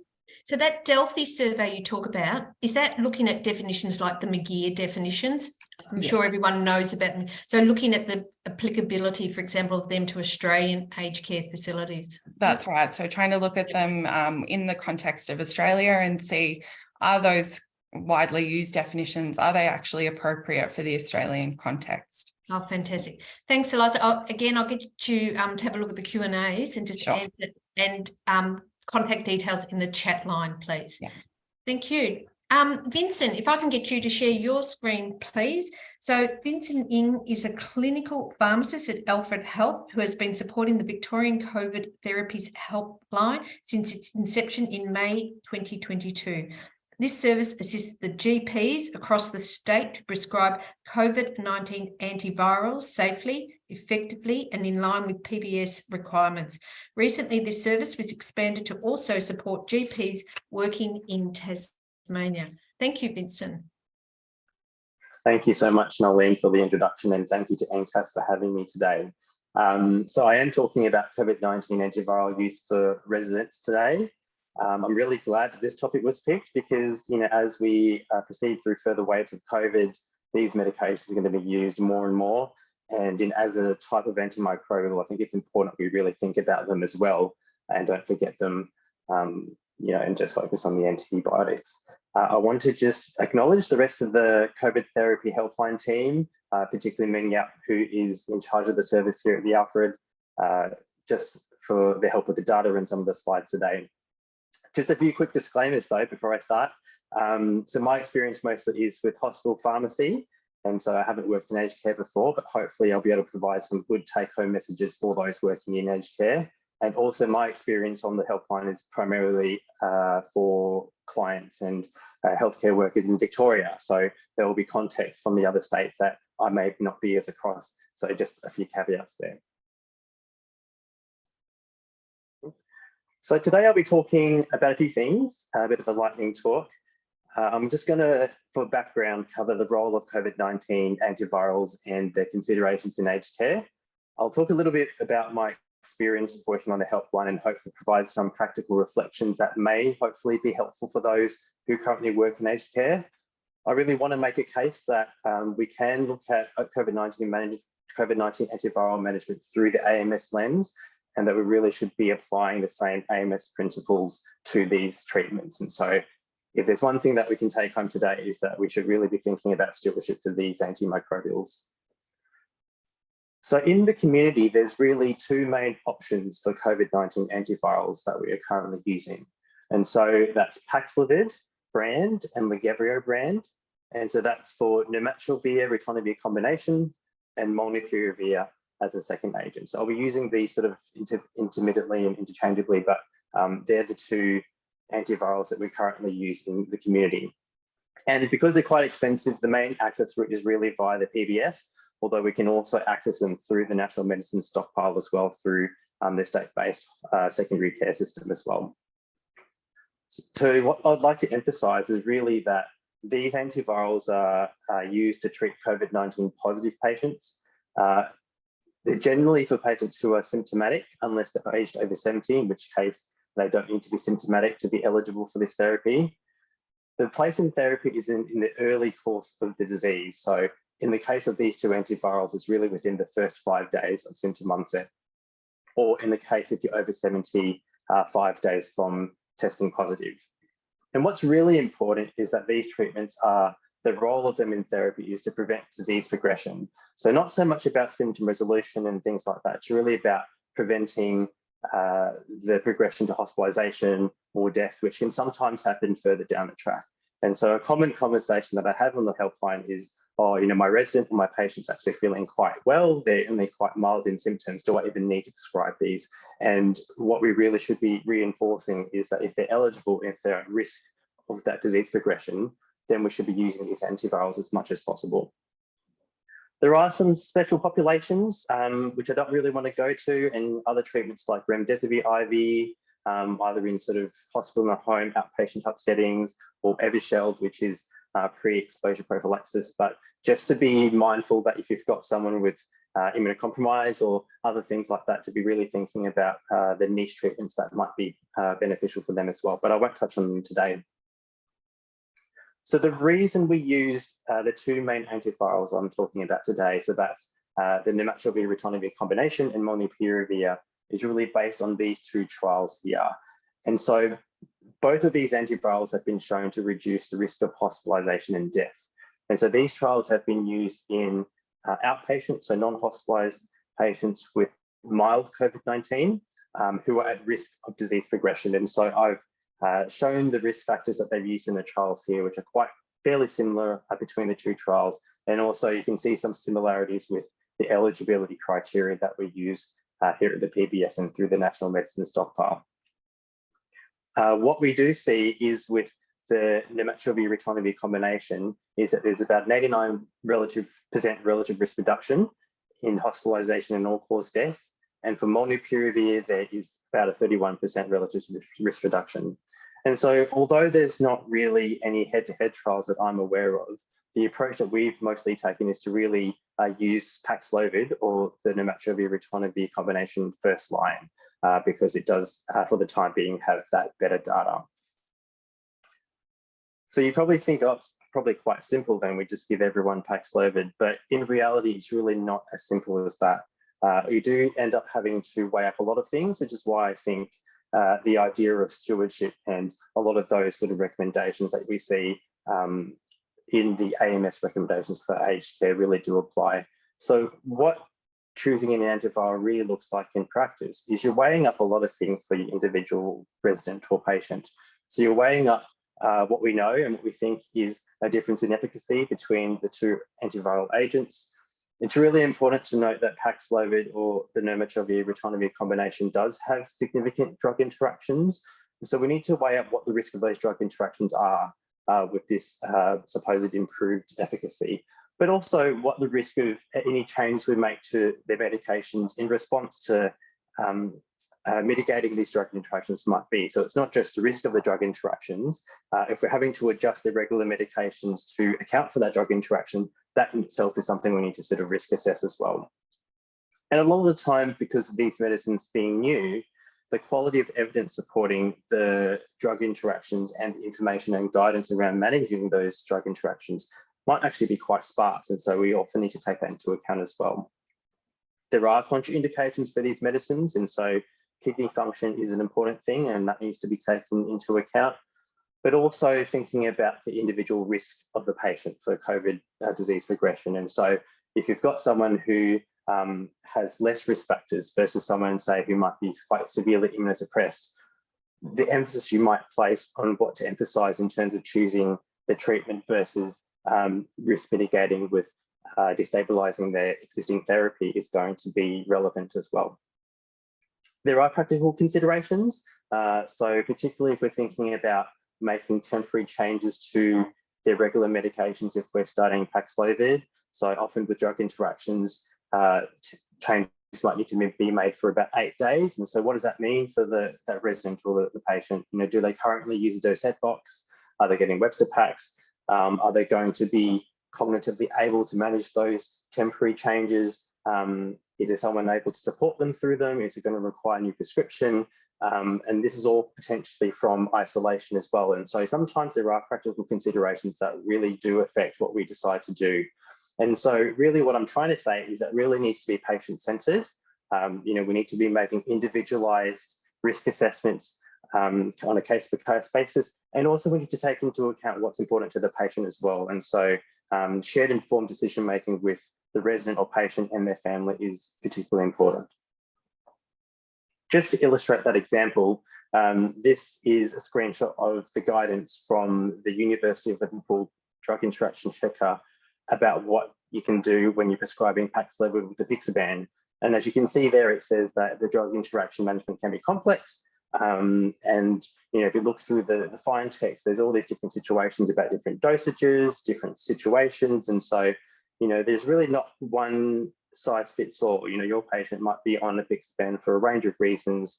The risk of bleeding and clots could be quite different. And also their risk of COVID deterioration might also be different as well. And what's important to them personally might be different as well.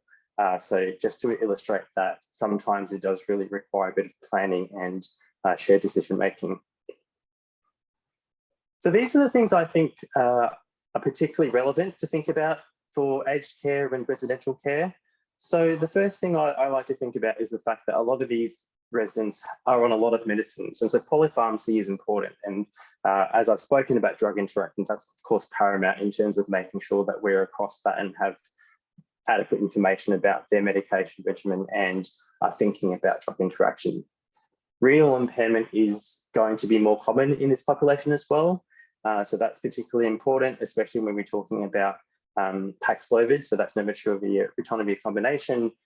There are dose adjustments required for renal impairment, and also it can't be used if your eGFR is less than 30 mils per minute as well.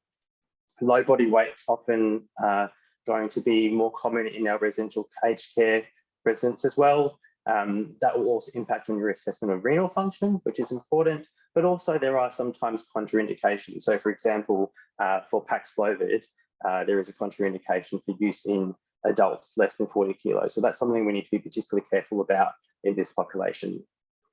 Swallowing difficulties and crushing medications is also important to think about. For a long time, there was only guidance for administering molnupiravir, that's the Gevra brand to these patients, but it looks like potentially this might be changing. So it's important that we keep an eye on the emerging guidance and literature. And so the Don't Rush to Crush resource is going to be the go-to place to look for information on this, as well as your state-based guidelines.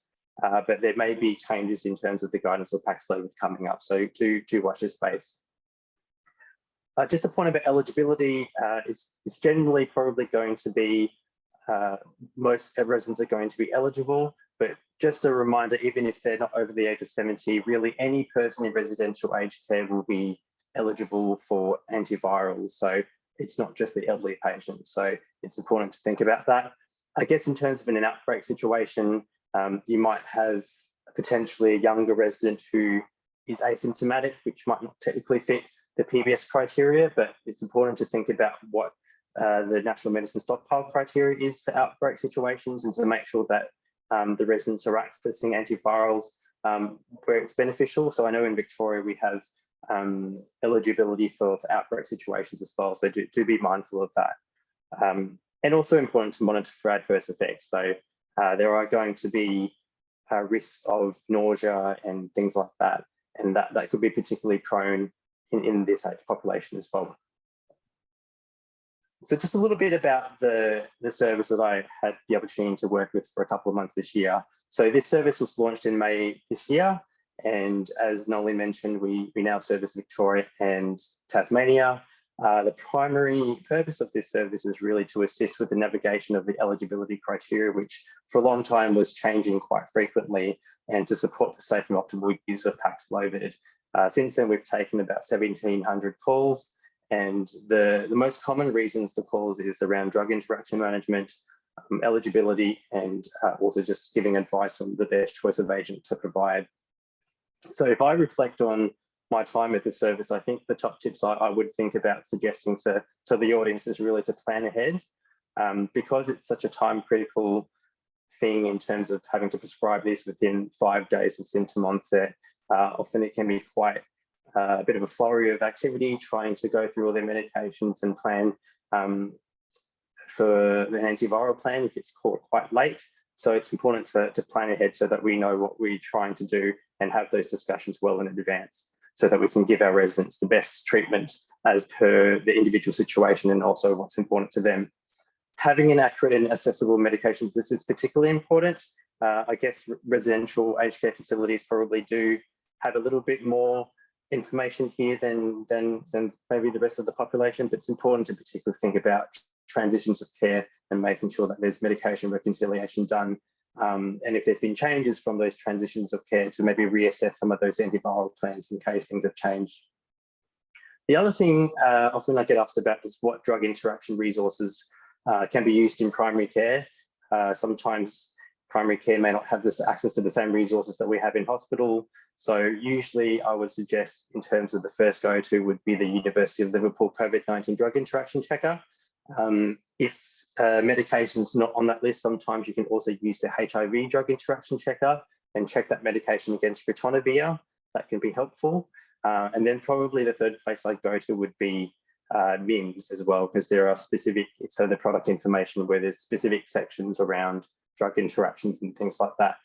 But apart from that, I guess thinking about, if there's a medication you're not sure about whether it interacts with Paxlovid, whether or not it's essential, what the risk and benefits of stopping that for 8 days might be, and also what the half-life of that medication is. So even if you stop it, is it going to be hanging around in the system?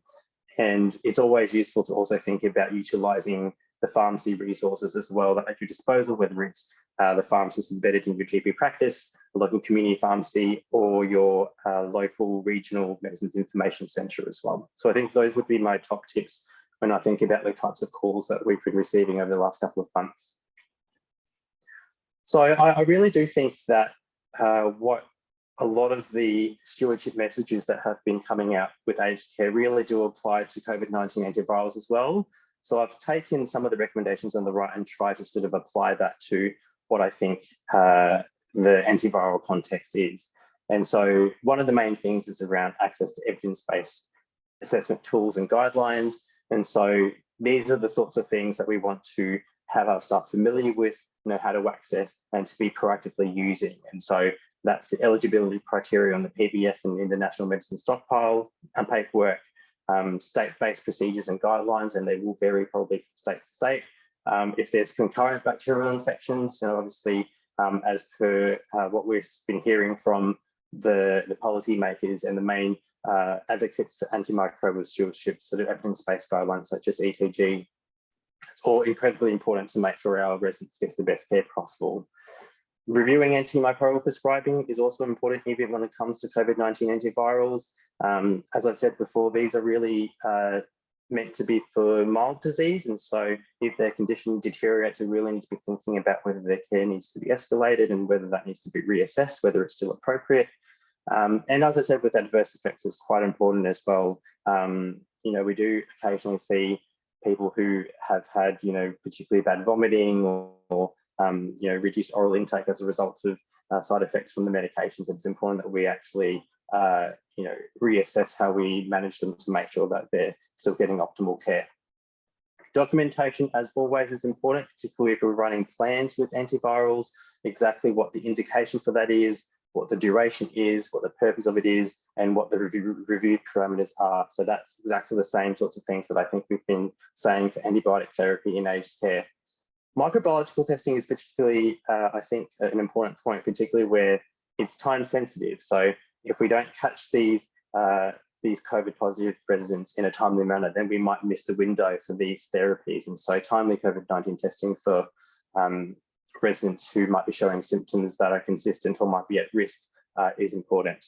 It goes without saying that infection prevention and control is important, but I guess in the COVID-19 context, vaccination has a particularly important role, and we've got sort of important options there as well. I've also popped in there number 5 in the AMS clinical care standards, which is around patient information and shared decision making. As I've said so far, that's really important, particularly with antivirals, and there are so many competing factors that we're trying to review. And I know a lot of the state-based guidelines or state-based bodies have patient information, so it's important to really be using those and incorporating those in our standard procedures when sort of assessing and discussing this with our residents. And I think this is really consistent with what the policymakers are saying. So this is what I found from the Aged Care Quality and Safety Commission around COVID-19 antiviral treatments in residential aged care services. And so they're saying where clinically appropriate, the treatment should be offered to every consumer within 24 hours of a positive test. So that's, quite a fast turnaround, which I think is why it's particularly important to be prepared and to actively plan for all of our residents. And they give 3 key types of recommendations to help with planning for an outbreak. And so that includes discussing and seeking consent with consumers and all their nominated representatives. That's very important, obviously. The second thing is arranging for prescribers to consider the eligibility and treatment considerations for each resident. So all those things I was talking about before, about weighing up the best treatments and sort of what we do with the other treatments would fall under this category. And then ensuring an agreed process for timely prescription, stock supply, maintenance, and dispense pathway. So these are all things that I would encourage everyone to be thinking about, if not already. So just some closing thoughts. The very same AMS principles that are recommended for antibiotics in aged care are also important for COVID-19 antivirals. We need to be engaging and supporting facility staff, suppliers, residents, and their families. And when it comes to actually making these plans, I encourage everyone to think about drug interactions and individualized care. Thank you, everyone. Back to you, Noleen. Thank you, Vincent. That was excellent. Time doesn't permit to ask all the questions, so I'll just go with the first question, and it's an excellent question, Rebecca. Vincent, do you only receive phone calls from GPs, or is this service available to nurses administering the medications as well, who would like more information? Yeah, so We do take calls from other healthcare professionals as well. Just keeping in mind, we are only servicing Victoria and Tasmania at this point, but we do occasionally get calls from nursing staff as well. So we do try and help out as much as we can, depending on who's on the other side of the line. Lovely. There's other questions here, Vincent, if I could direct you to the Q&A to type the answers in, and any contact details you're willing to share in the chat line would be great. But thank you, Vincent. That was excellent. Leslie, if I could, Vincent, if you could unshare your screen, and I'll get Leslie to share her screen. So Dr. Leslie Dowson is a project manager with the Department of Infectious Diseases, University of Melbourne. In 2020, Leslie completed her PhD on optimising antimicrobial use in aged care homes with support from the National Centre for Antimicrobial Stewardship and the Centre for Medicine Use and Safety at Monash University. She has many years of experience undertaking research studies with older Australians and a special interest in ethical issues and infectious diseases in aged care.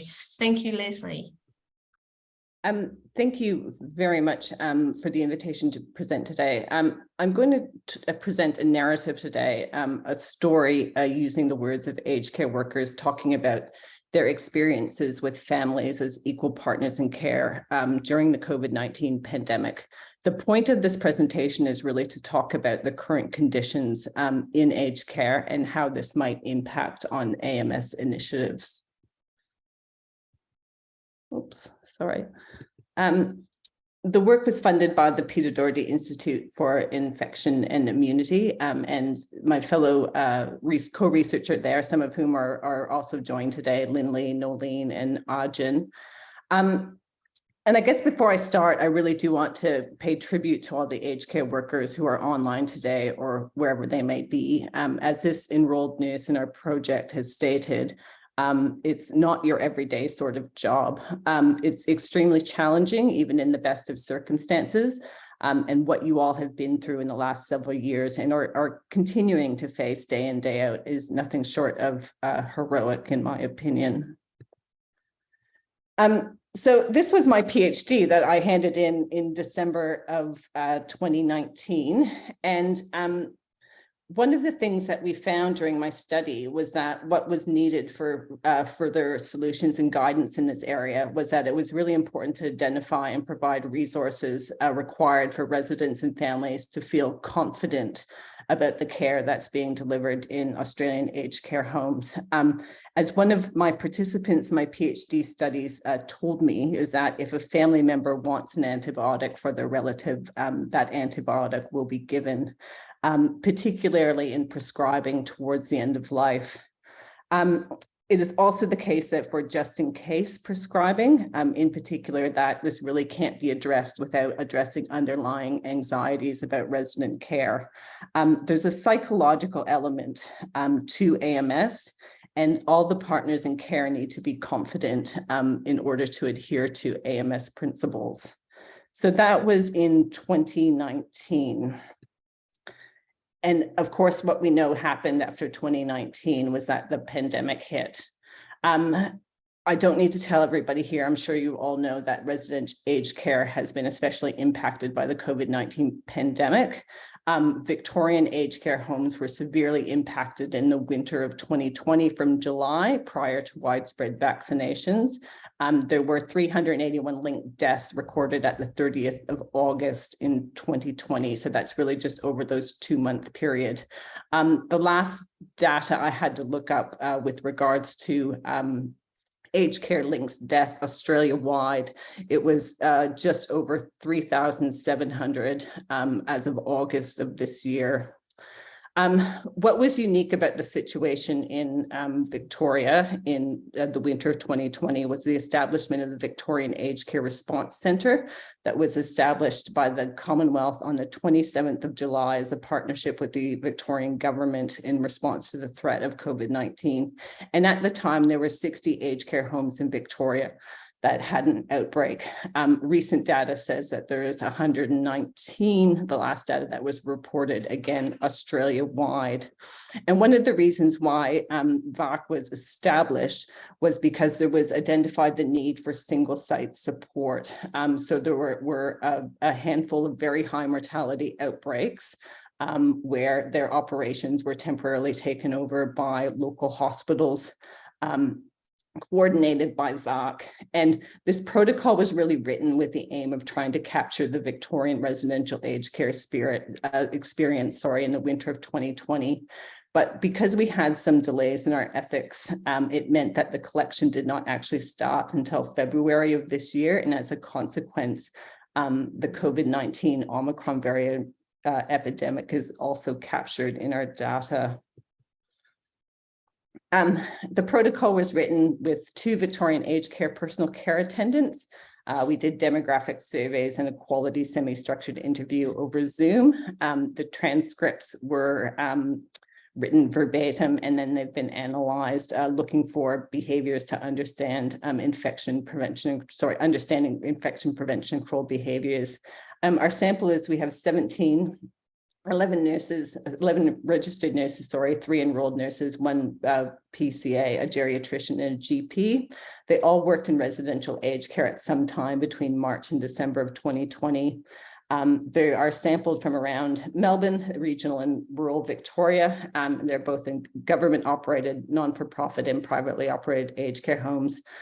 All of our participants are still working in some capacity in residential aged care. So they're stayers within the industry. We do recognize that there have been many people who have left. And we do also have a heavy representation of IPC lead roles in government operated homes in our sample, So again, why are we talking about family in relation to aged care, in relation to the pandemic? Well, really in aged care, there's a family is a story of, a story in aged care is a family is important equal partners in care. So this is the narratives, these are the words from our participants. To give a little bit of context, I always wanted to be a midwife. I always wanted to work at that end of the spectrum. And then I did my grad year, which involved work in aged care, and I just fell in love with it. It's just such a privilege to be part of the end of somebody's life and to help with their families as well. You can't get that anywhere else. It's just a relationship with the residents and the families, knowing who's who and knowing that we are there and we can help them. It's that kind of trust, that rapport with them. It's really rewarding. I just love the relationships you get from the residents. It's different to that in acute setting. You get to know people over time. I just love caring for them. They're like my family, sort of, in their home. And I really enjoy everything that comes with having that therapeutic relationship to them. So families are extremely important partners in aged care. So what happened during the pandemic with the family partnership? Well, the good news is that it's not all bad. There is a story of improved communication between aged care homes and their family members. I think probably the best thing out of all of this is our communication has improved exponentially. The minute we go into lockdown, they get a text message straight away that they're in lockdown and we'll get back to you. We'll then follow up with an email, and that email to families at least weekly. And we're trying to reduce the COVID contents of those emails so that we start talking about wellness and nicer emails so that they're not always, these are our latest COVID guidelines and that sort of things. And our telecommunication between families, my apologies. Sorry, I'm just having a little bit of a thing on my line. My apologies.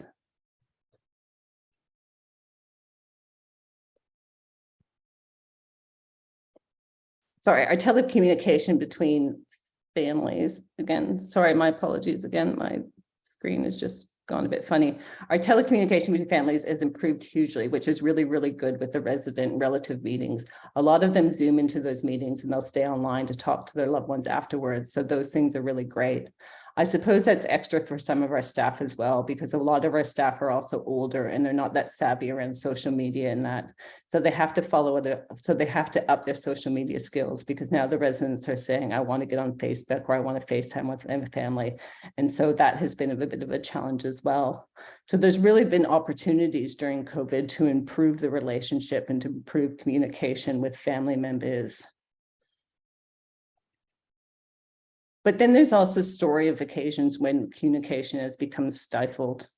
I think from the family perspective, it would have been good for the nurses on shift to have access to, say, an email, to be able to send out a text message to family members instead of having to ring our general manager and to get that sort of thing sent out. You know, if we'd had control, we could have had an actual pointed people in the right direction to government guidelines, because sometimes we're actually getting conflicting information. Yes, and families were coming to us and they were saying the government said this. And it's like, well, that's not the information I have from my company. It can be very difficult. And then, of course, that puts extra pressure on the general managers or facility managers. I get all of these phone calls out of hours, and we, the nurses in the home, should be able to handle those, but we weren't able to. So it wasn't a case in this situation that they didn't have the skills to handle it. It was because their company didn't want them to handle it. And the reason why they didn't want them to handle it is because there have become some difficulties when with communications when families have met unwanted infection prevention and control initiatives. So we had some emails to families that said, as much as possible, if you're feeling unwell, please don't visit, okay? And this was in April of 2020. We were checking temperatures of visitors. We received a complaint from a family who had contacted DHS, and we received a memo that said, the government is not telling you they're not allowed to visit. I will try to limit them. They're not discouraging them. It's hard. Yes, it is very, very hard. And what has developed over time was, in certain places, a story of tensions between the family members and the aged care home. A family member, as family members, I don't think cope so well with it. They don't like wearing what they have to wear, and they always question, why do we have to? Some are good, but the majority don't love it and are not. I don't know whether they can see the need for it. If they think that they are immune to it, I'm not really sure. Complaints from family members, the ones that are unvaccinated, they still want to come in. They still want to not to have to do their rats either before they come. Their approach is, why do I have to do this?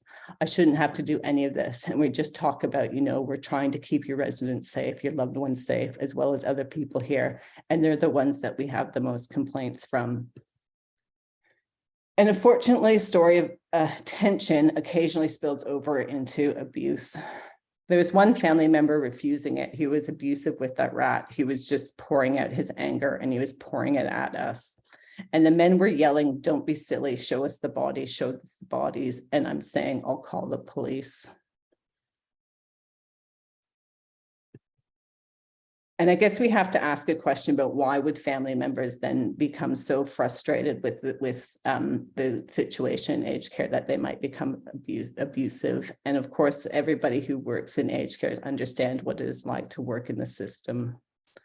We get family members who travel, and of course, situations can change literally within an hour. And I had residents show up at the door, and within 2 minutes ago, they were accepting visitors. And then they were just about to walk through the door. And I said, I'm sorry, but I've just spoken to my manager. We're now in full COVID lockdown, and they've driven for 4 hours. And this is a very unfortunate story that happened to one of the homes that got taken over by VAC in July of 2020. We just found out from a friend of a friend who said, oh, we've got one of your residents here in another care facility. Then they asked who. When they gave them their name, we were just really shocked. Wow, we thought it's been registered. The registered death had been registered with the state. So we clarified it. She's recorded as dead, but she's not dead. She's living in another care facility. And when I relayed that story onto a very senior infectious diseases doctor who was part of the response was, well, I'm surprised that didn't happen more. Such was the state of the emergency in Victoria in 2020. And so I guess we really have to ask, where are we now? If AMS activities, you need to be able to have confidence about the care in aged care homes. And that was something that was valid in December of 2019. given the situation now, what I would implore all of you to be is to be kind and to be gentle with yourselves. It's going to be very, very hard. And I think all of those questions that we've had today about where are we to find the nursing staff? How do we get the GPs on board? Those are all very, very important questions. And unfortunately, we don't have any easy answers for you, but just really to recognize what it is that you've been through and that it is not going to be easy, unfortunately. Wow. And I was thinking, sorry, my apologies. I was thinking that that's not a very good thing to end up on because it might not be very uplifting, but I think it is important, especially given the questions that we've had about, you know, staff, how do we do this? That it's really important to recognize that we do recognize how difficult that this is going to be for you. Wow. Thanks, Leslie. Goodness. As the last presentation, I don't have any questions to you, but you've given me a lot to think about. And I dare say a lot of those online today can relate to what the participants in that study expressed, you know, had to say. So thank you. So with that, that's the end of our webinar. Thank you to all the participants that joined us today. So I started this webinar saying we recognise how important your time is. I might get all the panellists just to turn your screen on. And we are very aware of competing priorities that you have in your workplace, how busy you are and what you've been through. So we thank you for joining us. Again, your time is important. To the panellists, NCAS, on behalf of NCAS, I'd like to thank you, your expertise. I've learned a lot. I've had a lot of questions answered. I've got more questions, but I know where to contact you now. So that's good. And I encourage the participants that were online today to not hesitate to contact the experts that presented today. So with that, unless any of the panelists wanted to add anything, what I'd say to you is this is sort of the end of Antimicrobial Awareness Week, but the one thing I think we've learned from this week is that antimicrobial awareness and all the work that goes with it doesn't stop now. It's a continuous all year round activity. So goodness, we've got lots still to do in residential aged care, but I feel a bit enthused, a bit sort of, I've got some ideas now how to go forward. So I hope you have too. So thank you, everyone. Kaz, did you want to say anything? So I'll just introduce Kaz is our Director of National Centre for Antimicrobial Stewardship.